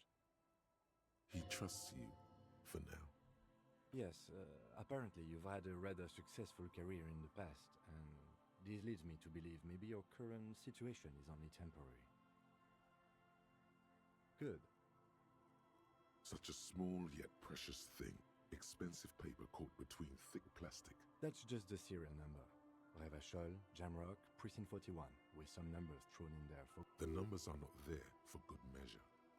They have an administrative purpose, one that's unfortunately been erased from your memory. 4 months ago. I'm guessing that's when you were promoted to the rank of Lieutenant W. Freighter. A new badge usually comes with a new rank. You seem to have been doing well then. The pain in your chest tells you you were working yourself to death to earn that rank. The case created a lot of edge you have to take off. The death march really gets us going. You're pretty sure you weren't doing well, but better? Probably yes. Yes, it's the designation of your precinct. 41, like mine says 57. The 57th is mostly industrial harbor, a lot of asphalt. The 41st it's a tough station to work in. You have all of Jamrock to cover. That district should have 3 precincts, but money is what it is. But then again, it's a legendary district, and a hell of a station too. It must be an honor and a curse to work with people like Price, McCoy, Berdiaeva. He knew all those people, although they're not from his station. They must be big.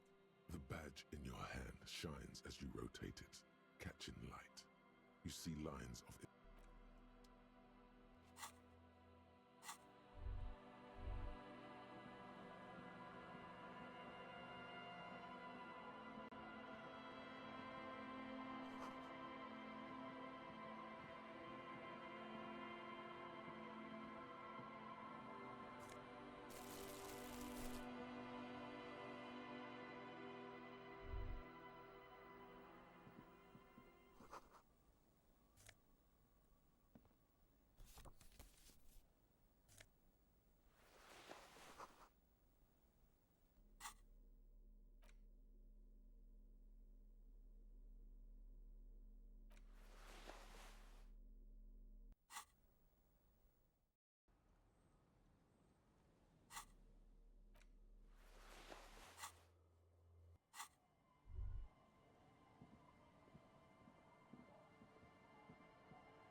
worn and beaten wooden planks of the bench do not look over.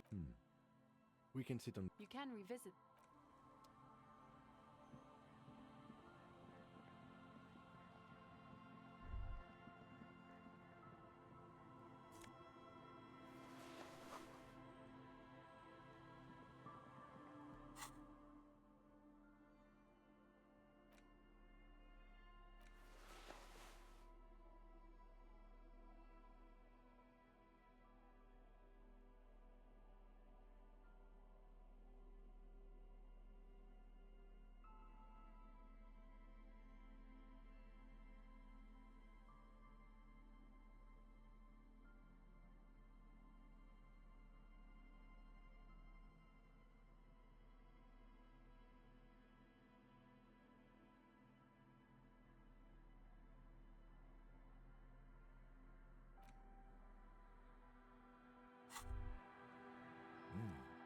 These are some wonderfully regular pants.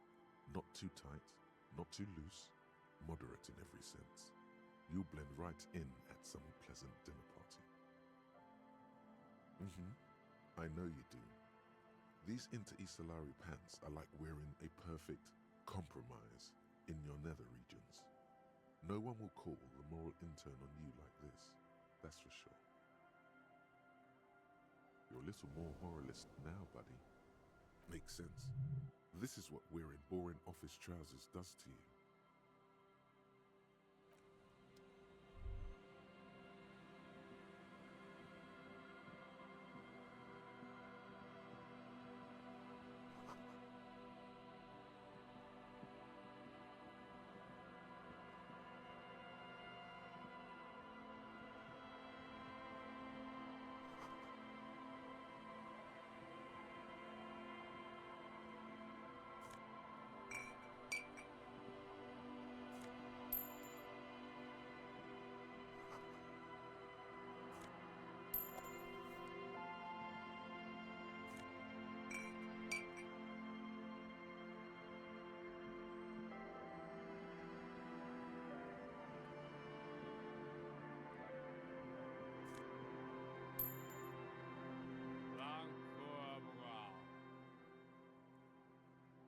The noxious odor emanating from the drunken man is strong and familiar.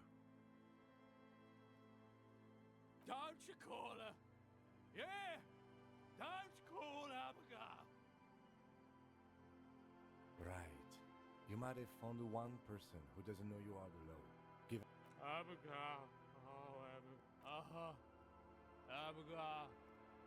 You're not going to get anything out of this. Never thought you'd see such a thing in your life.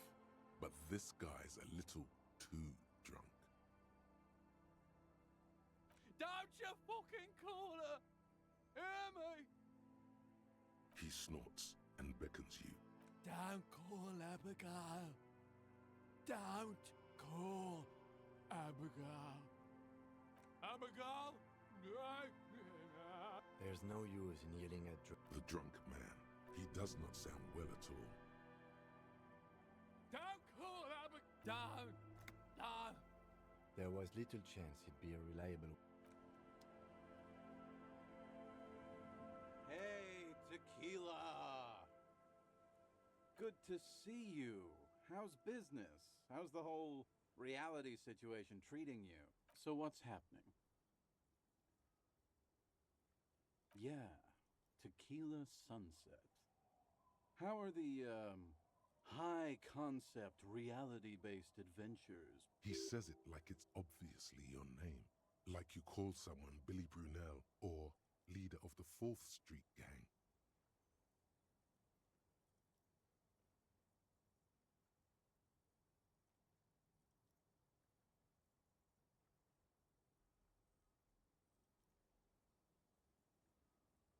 That's the spirit. I used to shape reality into my image a long time ago. Those days are over now. Sadly, things aren't going that well in Idiot Doom Spiral Land. Haven't found those keys yet, haven't won that great piece of ass back. No word from my business buddies. Can't really remember seeing any women after losing my keys. It's a touchy topic. He hasn't got laid in ages. He really has no idea who this Ruby is. We are saving the world. Please. Please don't go. Don't go. Okay, we're drinking. We're drinking alcohol. That's what. So now it's you. We've met before. Don't you remember? Aha. Do you want to know how? Let me take a sip to moisten up my cords. Tequila Sunset rolled into Martinez last Friday, and by Tequila Sunset, I mean you. The man, the myth. Hey, let's not jump ahead of ourselves. You got here on Friday to solve a case, hoping to be the early bird who gets the worm. And by the worm, I mean the buzz. Word on the street is you went around the local hostel telling people that you're a police officer, and that it would be really fucked up if you shot yourself in the head right in front of them. That's pretty high concept if you... Oh yeah, that's totally... The lieutenant's brow is furrowed. He's listening as casually as he can. Hey man, I'm not judging. This life's a valley of woes. Some of the highest concept people in history have killed themselves. Either way, it was a late Saturday night when we, the Union of Moribund Alcoholics, got our drink on. Nothing remarkable about this. We get our drink on 24/7. One moment we hear the sound of a motor carriage revving up somewhere on the plaza, followed by a series of dings and bangs. Do you remember the sound of wood cracking? The billboard? Naturally, loud noises pique the interest of anybody owning a pair of ears. Anyway, there was a brief silence. A gasp of silence, if you will. Followed by a real commotion. We heard the carriage careening towards the coast at top speed. Sounded like someone jumped the canal. We grabbed our brewskis and rushed to the jetty. Never underestimate the speed of an alcoholic. What we saw was a sight to behold. A beat-up police carriage containing you. Right there on the beach. You revved the engine and screamed at the top of your lungs, "The time hath come!" So, naturally, being the curious cat I am, I asked what time hath come. The time hath come for Tequila Sunset, the end of all things!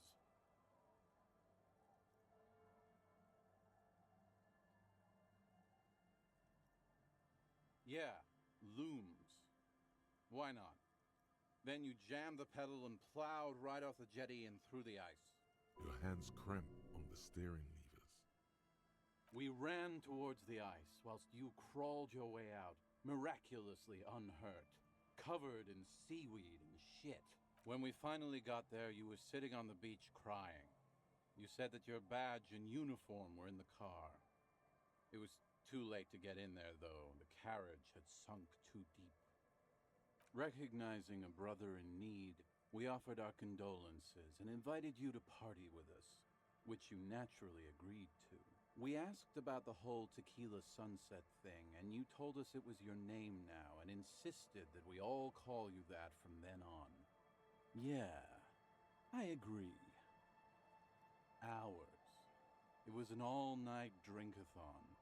Then, at some point, I think it was Sunday morning, you got belligerent and wanted to talk about Revacholian women. How they're beautiful and also whores and so on. How one of them fucked you real bad. After a short while, you crossed the event horizon, looked sullen, got up, and left without saying anything. Wow, that's quite a story. Yeah, I bet Tequila's a fucking legend around the precinct.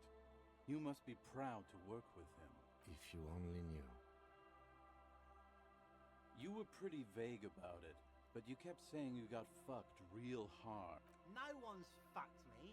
I do the fucking around here. Abigail! It seemed pretty painful, to be honest with you. If I had to guess, I'd say you're still working through some shit. Beside your gun and your badge, you said something about your... In retrospect, I guess you lost your motor carriage too? You told us that they were a bunch of fucking losers whose main interest was cramping your style. No specifics, though. It was... Yeah, you said it was no biggie and that you'd solve it in no time. And that you didn't need anyone to do it. You're doing it solo now. A lot of cops go solo and hermit once they reach that level of alcoholism. Yeah, you kept talking about how the coal mine owners were fucking us all over, just like that woman fucked you. I didn't agree with you, by the way. The spectral hand of the market makes sure everyone gets exactly what they deserve.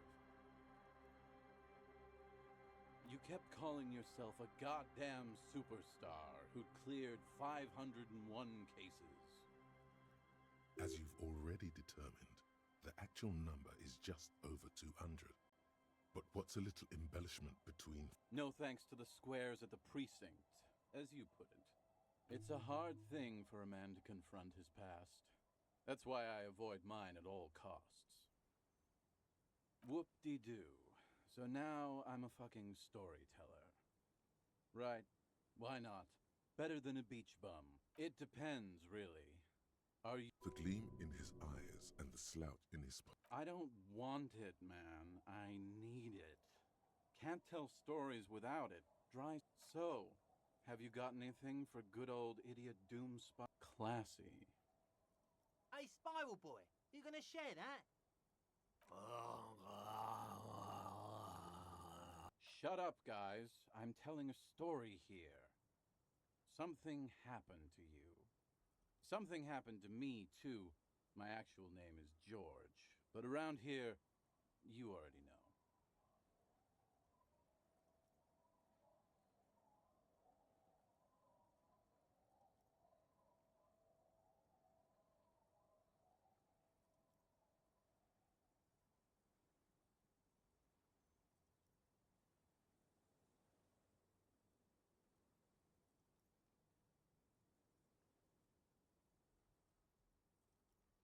I was once a reasonably high net worth individual, a founder slash junior partner at a high concept creative services agency. When my story begins, I had just landed a major contract with an insurance firm. I used the profits from my agency to finance what I called a cultural incubator. Abstract value generation, value per person, high concept stuff. I developed the paradigm, worked within the paradigm. 22 full-time employees, an all-star team, a potentially historical set of individuals. It did. With my trusty Sansarique tracksuit, I felt like I could conquer the world. But now dreams are... One day I left on my evening run.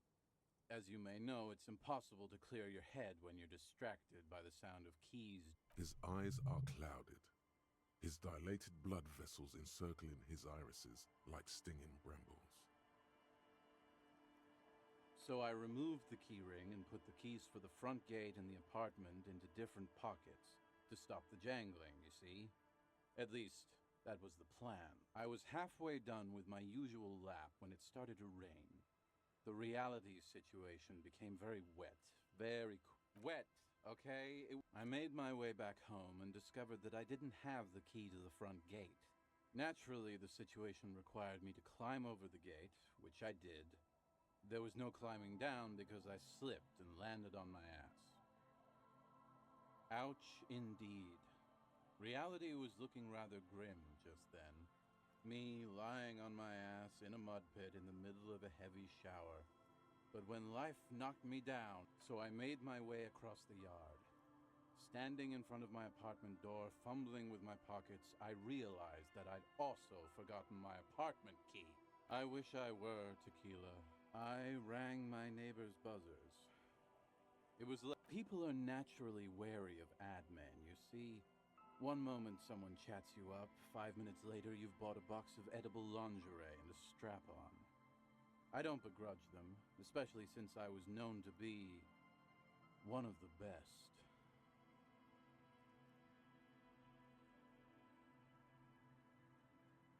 Just then, I experienced a moment of clarity. I still had the key to my office. I could wait out the storm there.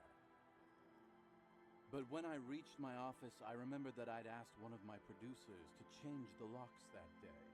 And since I hired only the best, he'd already done it, and I couldn't get in. Anyway, long story short, life spiraled out of control. I haven't gotten into my apartment for years, and my girl... So, now you've heard my tragic tale. What do you think? Like nothing you've ever heard, huh?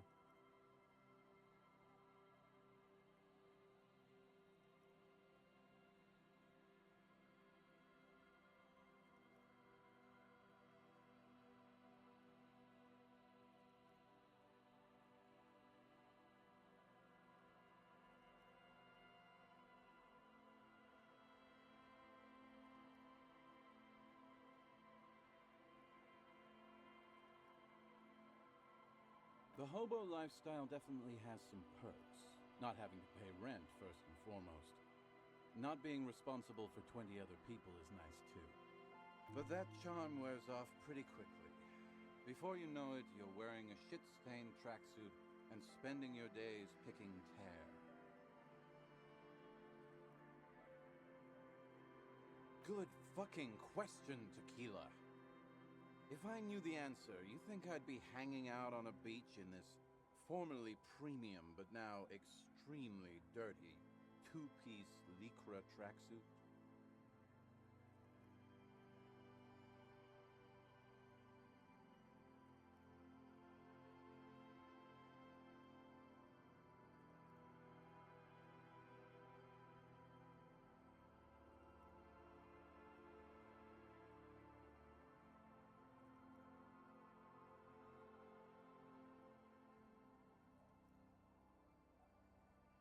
I used to own my reality situation. My business buddies and I had our own creative services agency. I had a nice apartment, an even nicer piece of ass. But somehow it all got away from me. Now... A lost jacket. I was financing a group of poets in East Revachol. If it sounds like it makes no sense, that's because it doesn't.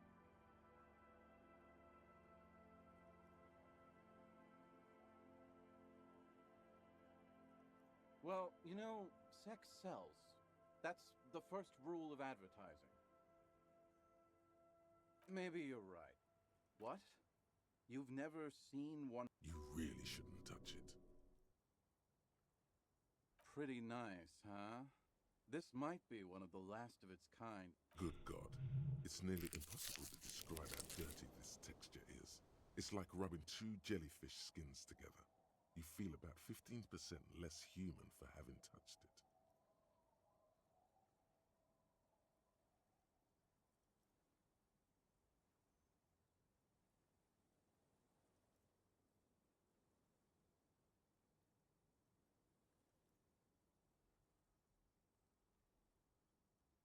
Randomized trials have also found lycra, TM, to be associated with a number of exotic, highly malignant cancers. So you also have that to look forward to. And then there's the smell. But you don't even want to think about that. Wow, you're lucky. He never lets me feel it.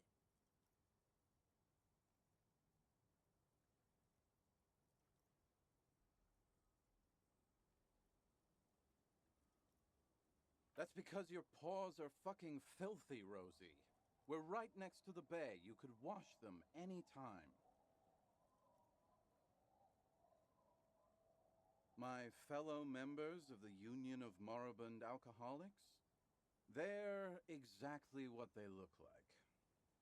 Hey, Tequila! You want to buy some speed?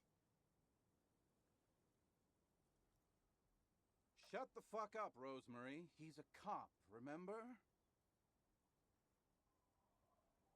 I thought he was a cool cop. A gurgling sound comes from the direction of the non-responsive man.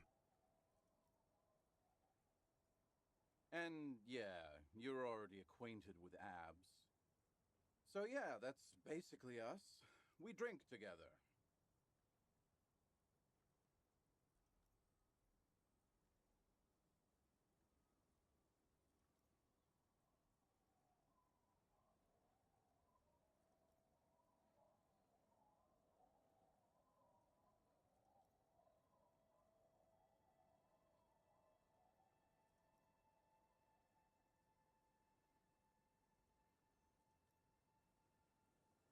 Tequila, it's a verifiable tragedy. It was practically brand new. Sure, it didn't really go with my Lycra threads, but it did itch a lot less. Say, you're a detective, right? Maybe you can help old Doom Spiral out. Solve the case of the missing jacket. Yeah, exactly. If I knew where I lost it, don't... Somewhere north of here, that's for sure. You could ask around, see if anyone's... I'm all ears, Tequila. I do. But as you can see, my fuel tank is running quite low. If you catch my drift, then I can't keep on... You too. Good to see you, friend. Do I have deals set up for you, buddy boy? So what do you want? I've got smokes. They're cheap. Very cheap. I've got Pilsner. Great deal. You won't get a better deal on that piss. Spirits I can let go for 300 real. I also have speed. And by speed, I mean amphetamine. See, friend, it's real valuable. Worth every real, if you catch my drift. You know, it's funny, actually. He's finding it difficult to focus his watery gaze. What?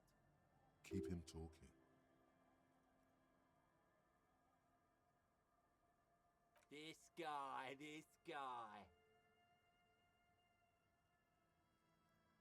Oh, this is medicinal spirits. The good stuff. Got it from the doctor's office. I got one of those scientific ampoules a few months ago. Torpedo, they call it. It's supposed to keep a man from taking a drink. Didn't stop me for shit, that's for sure. It really isn't. In a week, the goddamn kidneys started giving me all kinds of help. Finally, the missus took me to a private doctor's office. Not a charity. Those arseholes charged me 4 real to remove the damn thing. But I came out on top after all. But the idiots left me alone in there. Now, I used to teach high school biology. I know what doctors use to preserve dead fingers. Like 3 cans of this blue medicinal stuff from the back room.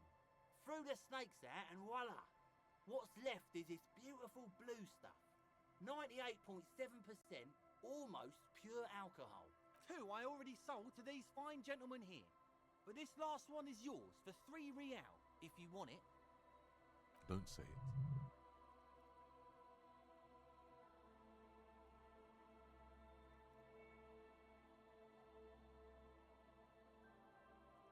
Yeah, be careful. It's extremely flammable. One spark and the entire city of Revachol is wiped off the map. Feels like someone set a mustard field ablaze right inside your nose, then drenched it in tear gas. Your nose is a singular source of pain, but at the same time you don't remember the last time you felt so alive. In all fairness, that might be attributed to the retrograde amnesia.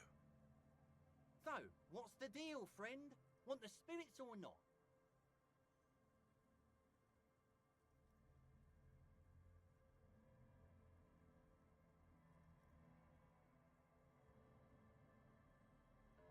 £3 real and it's yours, friend.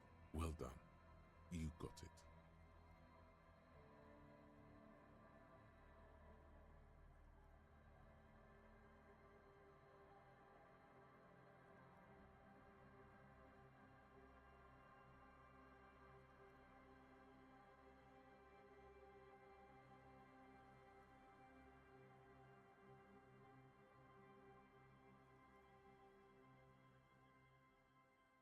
That's a much more reasonable price right there.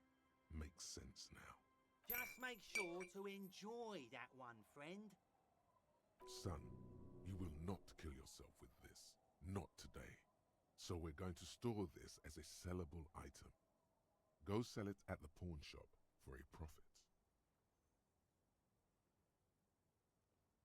Oh, the system's been good to old Rosemary here, and you see, friend, bought cigarettes. The hook, where is it? I can't see it.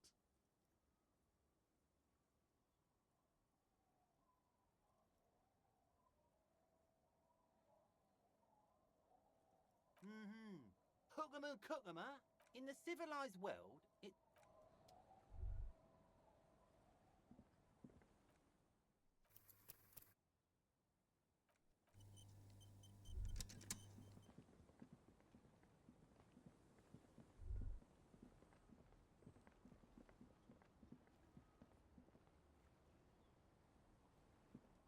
The scruffy-haired little boy kicks a stone. He can't be more than 5. The other one looks indistinguishable from him. He watches his brother kick the stone with his tongue lolling out of his mouth. What bad people? I don't think questioning 4-year-olds without their parents present is gonna crack the case. The kids don't reply. The stone-kicking one becomes frantic all of a sudden, as if that's something to be scared of. The obvious fact. He looks just like me. The boy doesn't answer. His brother throws another rock. Both of their hair is covered in some kind of... The rock kicker was just being shy, but now he's enthusiastic again. You're bad with kids.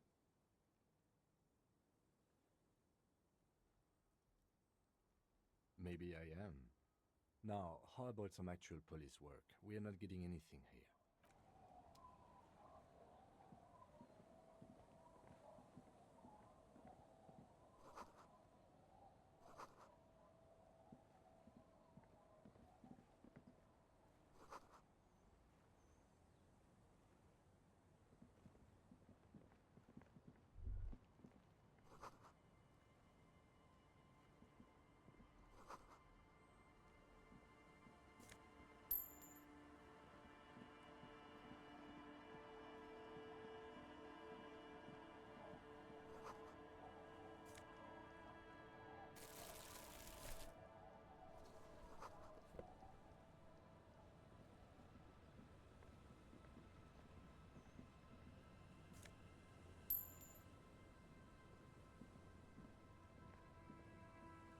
Hi, officer.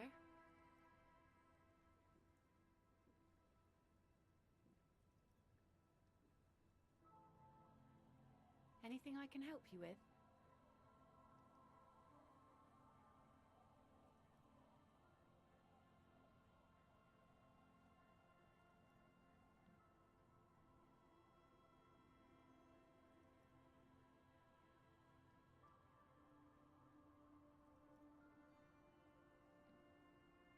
A fishing village on the seashore. This place doesn't really have a name. It's sometimes called Elysium. The sign on the street leading here is illegible. You've graduated to Lawbringer now? Men with authority have their quirks. Comes with never being second-guessed about anything. So what brings you here, Lawbringer? The name is Lillian. People call me Netpicker. I think I have time for questions, and that was actually the second one.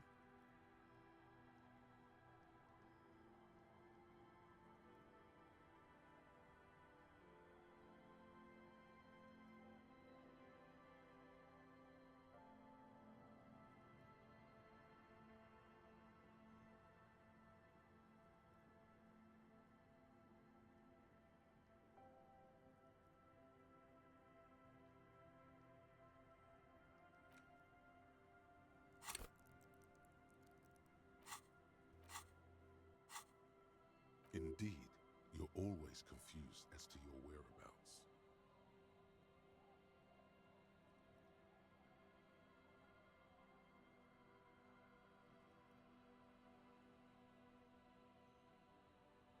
Remarkable.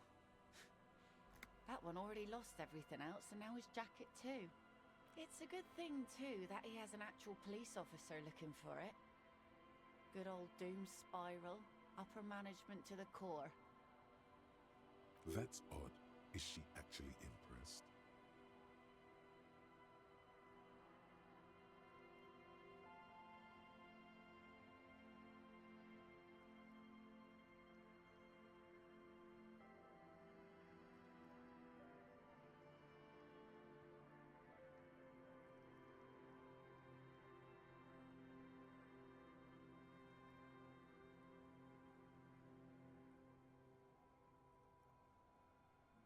How sweet of you.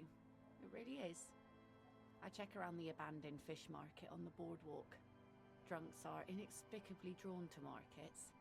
Might be why they have such trouble staying in business. A phenomenon that the spectral hand theory of the market fails to account for. If one of them lost something, that's as good a place to start looking as any.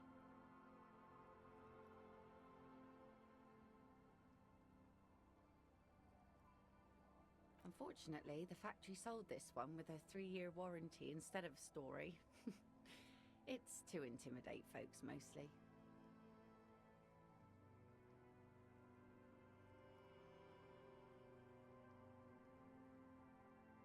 It's a regular mass-produced sword, like a shovel or an axe. Nothing fancy. From time to time, people need a lesson in respect. That's just the way it is. Back in the day, I caught the eyes of many men.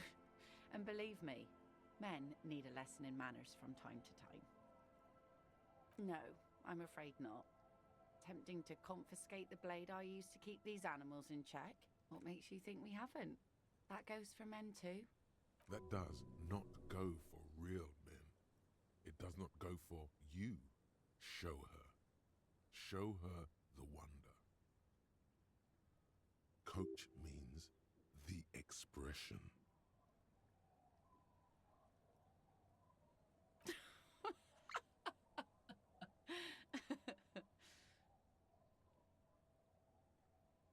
Sure. It looks as if you could face down any horror in the world with that same unchanging grin. It's like a shield.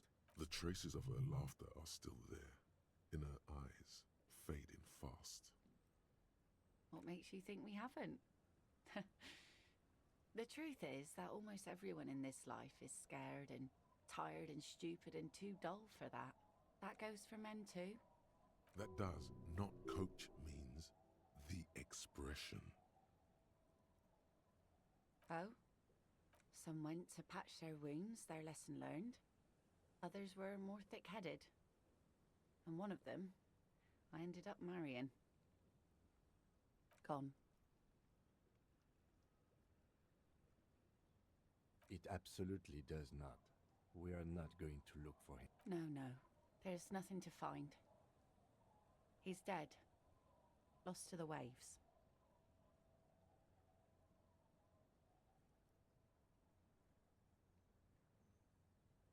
Who knows? Maybe he fell over. He didn't respect the sea. Went out there, drunk like a skunk, and sure enough, Now, before you tell me how sorry you are for my loss, know that it was 4 years ago, and I've moved on. There's only so much mourning you can do for a drunk with sinewy muscles. She really likes those muscles, though. It's in the way she pronounces sinewy.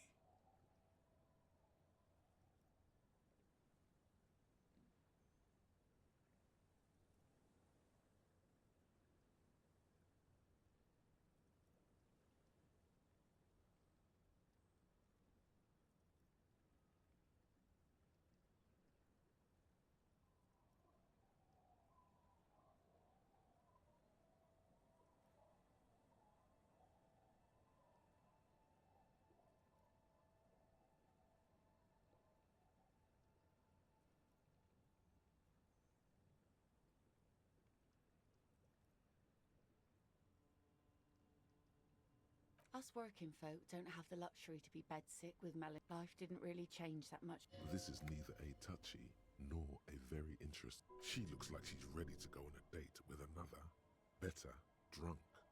Ask her. Both of you could need some action.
Okay, the sea's gonna calm down soon. I can feel it.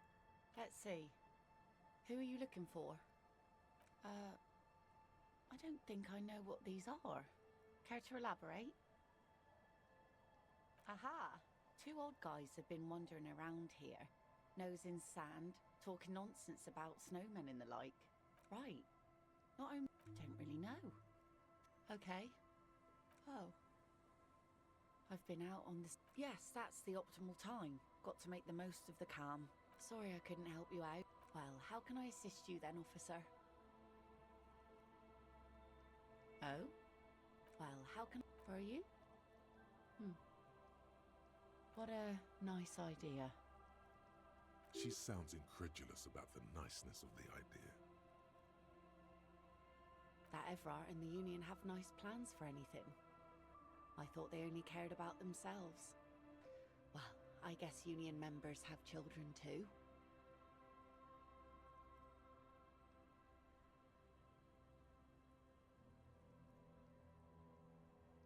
And those members have a vote when electing the head of the local chapter.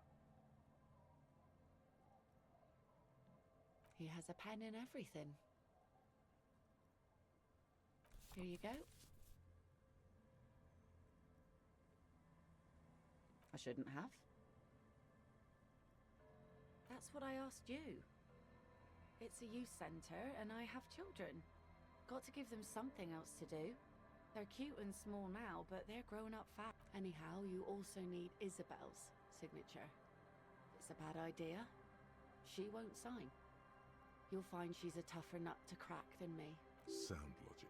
Division of labor. She leaves the skepticism to the skeptic. Oh, that's good to know, I guess. Why is it in the sea?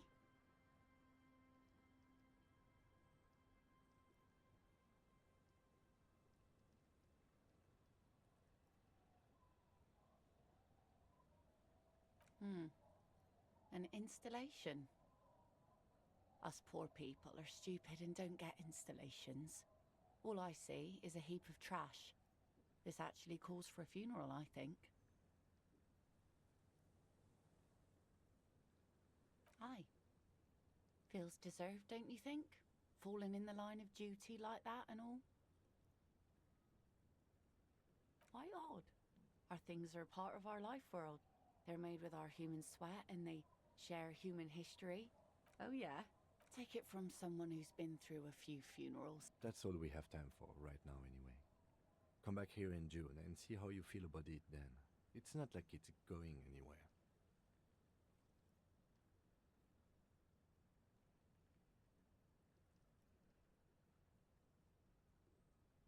Yes, that is a pity. But for now, let's focus. Sure is. The sun, I call her. Coated with a fresh layer of tar, just like I said. Fish mostly. I sell the fish to people in the Delta to serve. Sometimes... Keep it professional, man. Don't make it sound like you're hitting on her.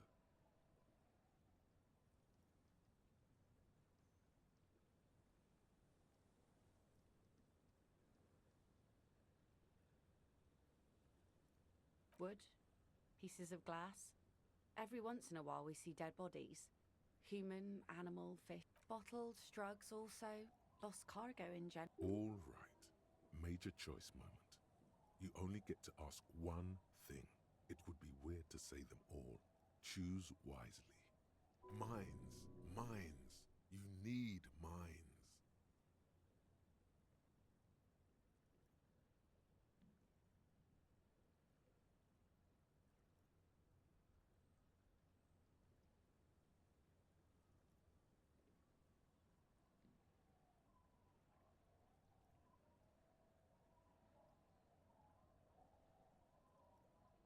Well, the RCM has to wait for another one. Spiky.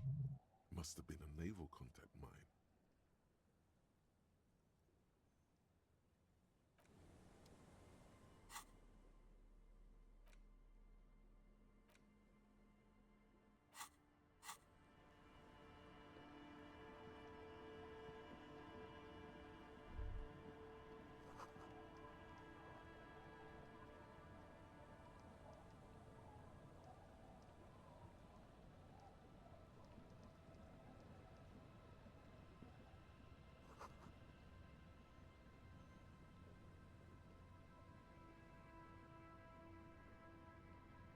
I'll just keep the Corda Lacey in the channel, if that's okay.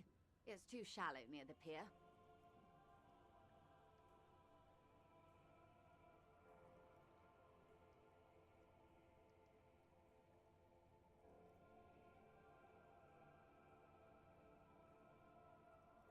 Hi, ma'am. And it's a jetty, by the way. Of course. Jetty. I prefer a good jetty to a pier any day. Hello, detectives. It's good to see you here. What brings you here, madame? Nothing, really. I've had my eye on this jetty for weeks now, so I decided to investigate it personally. This cluster of buildings isn't on any of the official maps, as far as... That.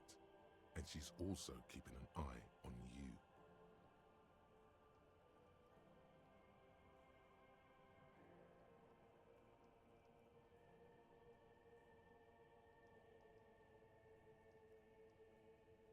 Spying has such a negative connotation. Then there's the matter of that little scamp in old lady clothes. How do I like it? Water drips down eaves of Eternite.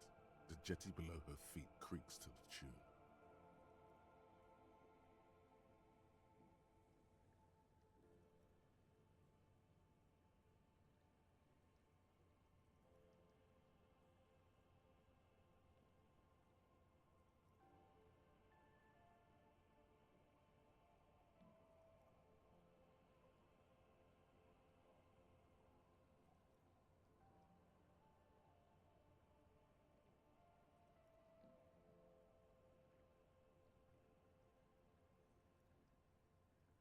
The smell of salt and dog shit in the background.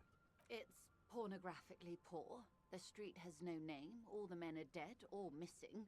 And is that the carcass of a motor carriage over there? I'm surprised that woman hasn't put me to the sword yet. Maybe she will. You should ask your questions while you... Dark eyes survey the coast leading up to Martinez. Dull grey metal rests in her scabbard. A sword. The wind is too loud for her to hear. Fortunately for you, madame, the RCM is on the scene. All right. Politics time. Let's react.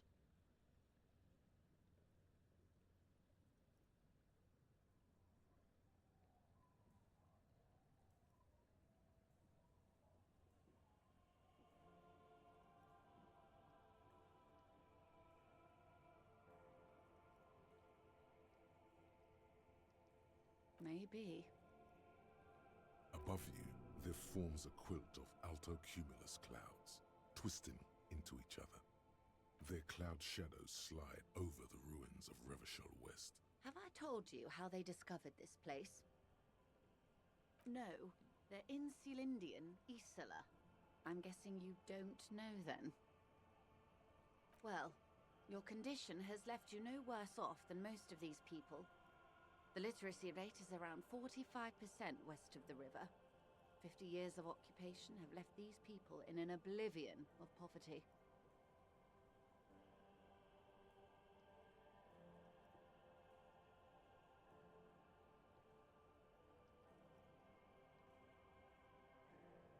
I knew you would sympathize.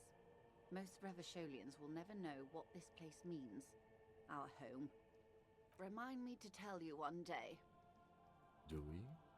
I hear you have singled out a suspect and are in pursuit. Maybe there is something else I can assist you with, while you're... I love you. Fast, observantly, like an She is memorizing your back. Pleased to meet you, Lieutenant W. Freighter Dubois. I am glad to see a man of high qualification. The situation is precarious. What can I help you with, Lieutenant Freighter? More lessons in basic reality? My favorite part. Glad to have been of assistance.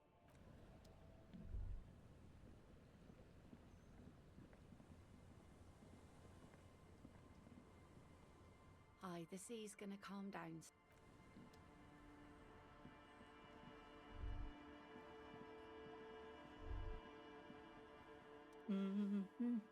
Welcome to the fishing village. Please. Then how does she know you're here?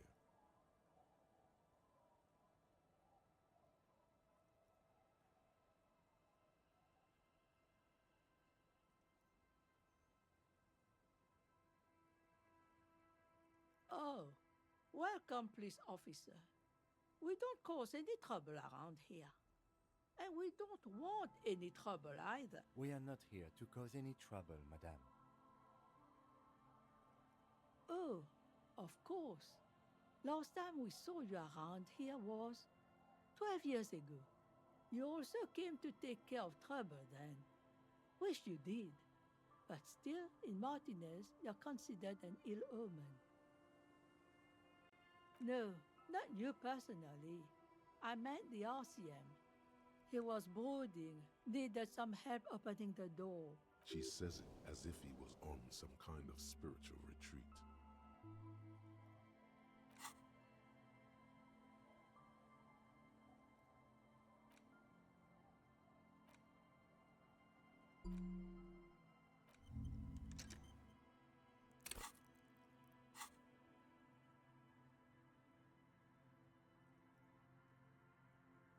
You're not.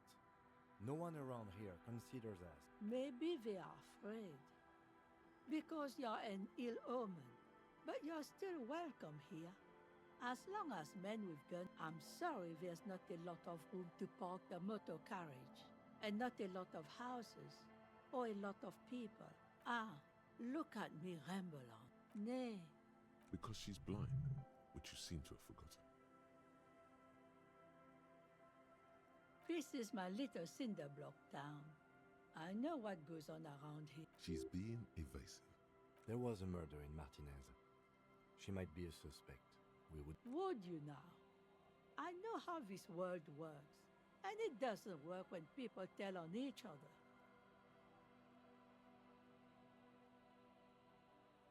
Ah, I should have known. This is yet another union mess. I'm not afraid of them. Enough of this. She better start talking right now. There's not much to tell. People come and go. I see, ma'am. Ruby was here. You know. You need to look into these shacks. Stay? That said, if lodgings is what you're looking for, I've got a free room in the shack. I won't charge you for it. Take it as a gesture of goodwill from the village to the RCM.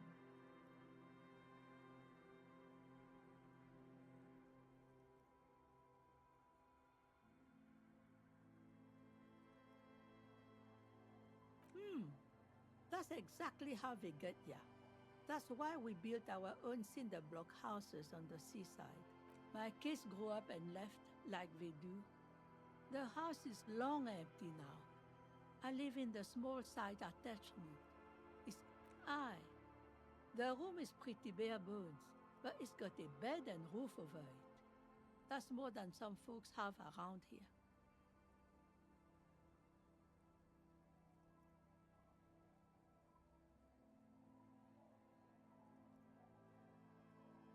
I can see that. Everyone can see you think well of yourself. Now, are you interested or not? Don't make an old woman regret opening her house to the police. Well, if you are not in the hostel in the morning, I'll know where to find you. Here, in a shack. Me? No one. Just an old washerwoman. Now it's your turn, Mr. Why would I do that? That's a fool's name. Are you a fool? Don't ridicule yourself before an old woman, officer. What do you want with a lost? That's an excellent question, ma'am. You're trying to wink at me, aren't you? You seem to have trouble, remember? Are you getting a reward for it at least? Good for you. Can't expect to receive help if you're not helpful in return. A fine arrangement. Anyhow, you might ask Lily. Not much. There's the abandoned church, the DeLorean Church of Humanity. It's been there since before my time. Some things just don't fly, officer. Look around. Who'd go to church? So, they don't hold services there anymore? No, we've tried, but things just keep happening. Crime, accident. Before you get to the church, there's some ruins. An apartment complex? Or some kind of electrical plant? I don't know exactly. Of note, the old fish market up on the boardwalk, but it's closed.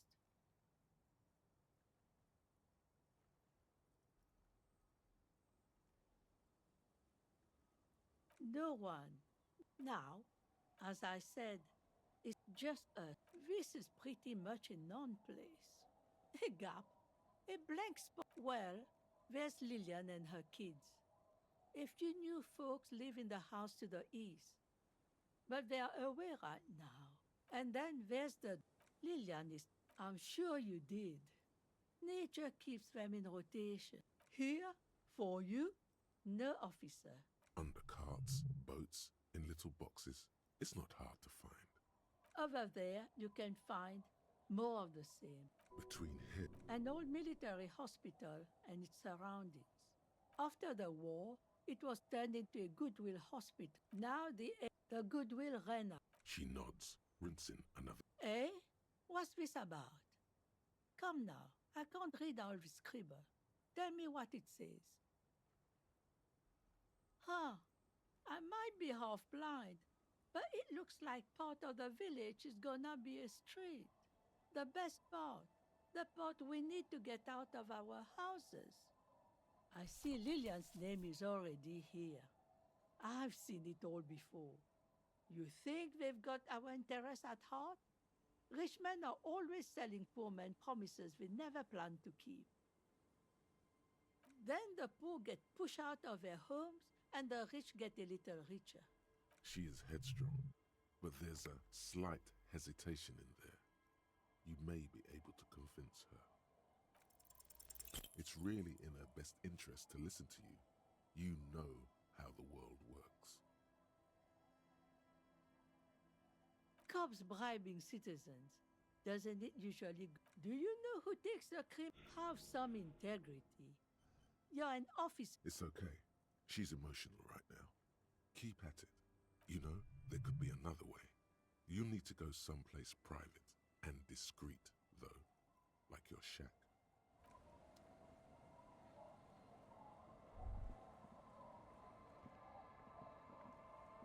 The door has seen better days. I'll wait outside to give you some time and privacy to check out your new living arrangement and look for any signs of Ruby. After we are done with the day, I'll still be staying in the whirling in rags for the night.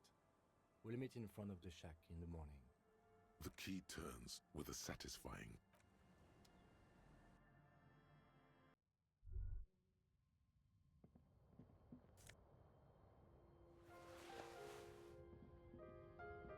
The bed is comforting, if a bit run down. An old mirror hangs on the wall.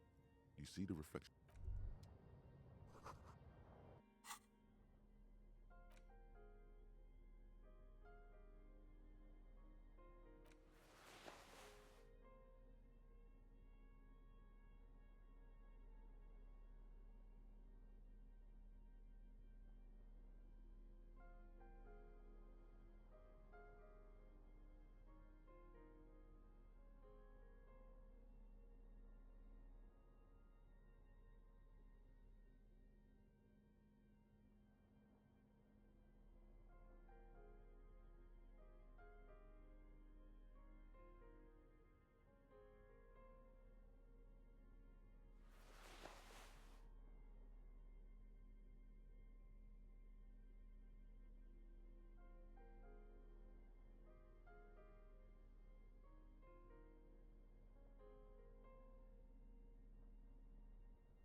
table, you see a bowl of water, a rough soap, and next to it, a small hand mirror.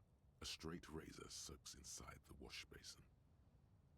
The water reflects back a vague image of your face. Nose bulbous and red, hair unkempt, wrinkles lining the eyes and forehead. The stash is gigantic.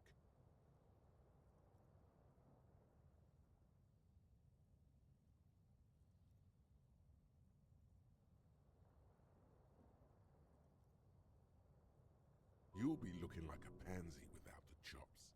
A fucking pansy. A fresh start looms ahead. Clean yourself up like an artist with a brush or a master swordsman. You use the small mirror and the straight razor with some soap to remove all that unkempt hair from below the nose line. The sharp blade chafes against your skin, producing a scratching sound. The surface underneath the beard feels tender, the air brushing against it chilly. They feel so smooth, surprisingly so. A feeling of freshness overcomes you, as if you just came from a cold bath.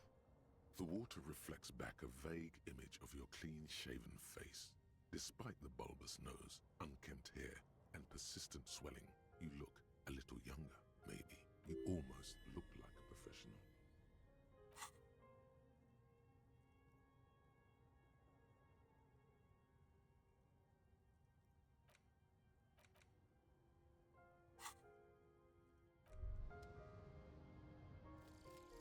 Date of birth generator. You were born in the year 07, in the last year of the commune of Revachol, right before it fell, in the old military hospital on the ground floor, where people usually came to die during a snowstorm. The revolution had about 1 year left to go, and the fires were still burning bright. There were explosions in the blizzard. This was 44 years ago. You are 44 years old. The bloating might never leave your face, but beneath it, you still have some years. You still have some hope.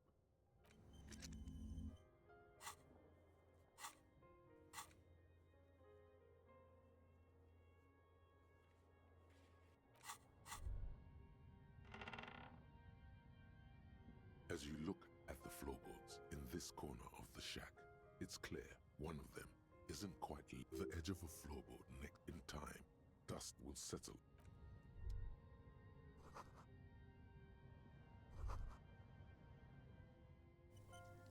A brisk coastal wind still howls against the window of the shack. Occasionally, the waves crawl in under the foundation. The room feels muffled, like you pulled your hat over your ears. Outside, it is cold and windy, but you're inside, and it feels... What is this place to you?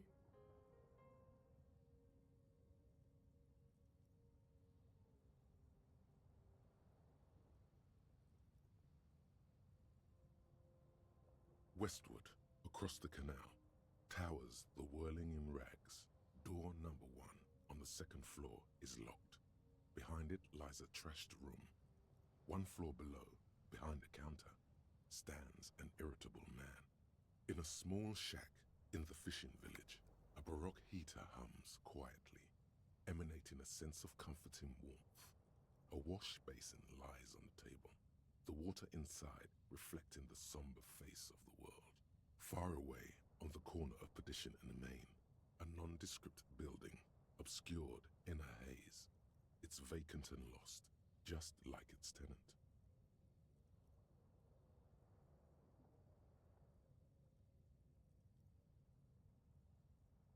Who are you talking to? There is no one here, not even cold. Outside, the howl of the wind has picked up. The waves crash against the stilts again. It's as if you think the thought, but it... Look under the floorboards. As you look, the edge of a floorboard and hollow space underneath the floorboards is dark and damp. You can barely make out the mixture of sand and sawdust below. Nothing particular catches your eye. You stick your hand in and start combing through the sand.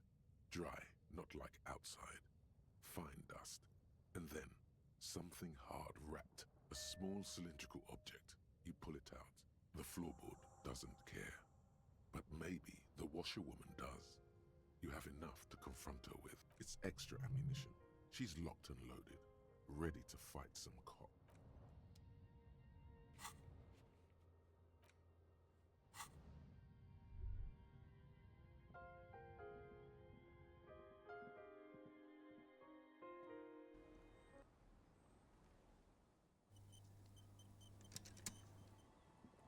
Yes? Yes. I don't know what to say. Perhaps. I'm not really sure about this turn of events. I think the mutton chops might have been a better idea. They sort of seem to cover up some of the damage. Either way, good on you.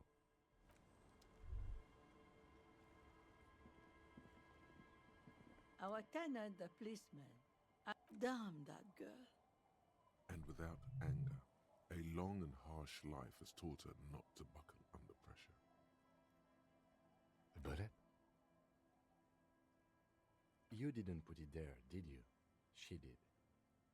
Gone and hid things in there? She's usually a good tenant, and not a stupid one either. Yes, I let my room to that Ruby girl. As I've done before when she's been in trouble, she came last Friday, left on Monday in a hurry. What has she gotten herself in? That's for the police to find out. Right then, please answer each question to the... Yes, early with the dogs, around 8 o'clock. She probably heard the Lieutenant's Kanema drive by, and it woke her up. Yes. That is a downside of having a 130 kilowatt engine. It lets the bad guy... I cleaned it, like I always do. No. She's good company. Knows how to talk to an old woman. Did she talk to you much during... No, she was... She tried not to let it show. But how would I know? She's a gruff one, but not violent. Not that I know of. Although I guess she was pretty handy with the mechanical and... She may simply have kept the equipment. I don't know. You'll never find her, you know. She knows the coast like the back of her... I wouldn't worry about that, man. We are persistent.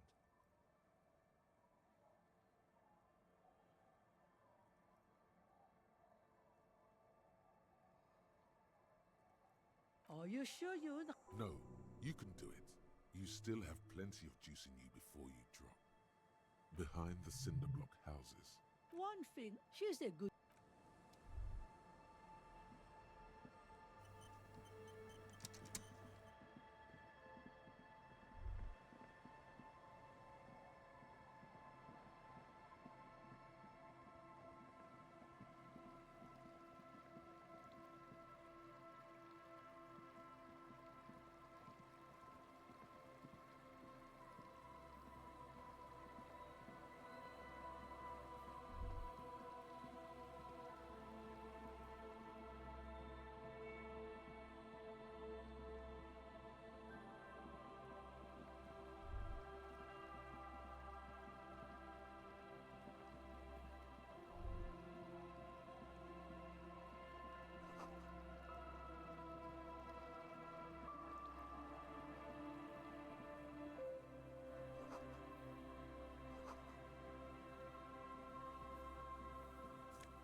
You see, a once bright mural towering, a slogan used to intertwine with the loops a long time ago. Looks like tomorrow never came.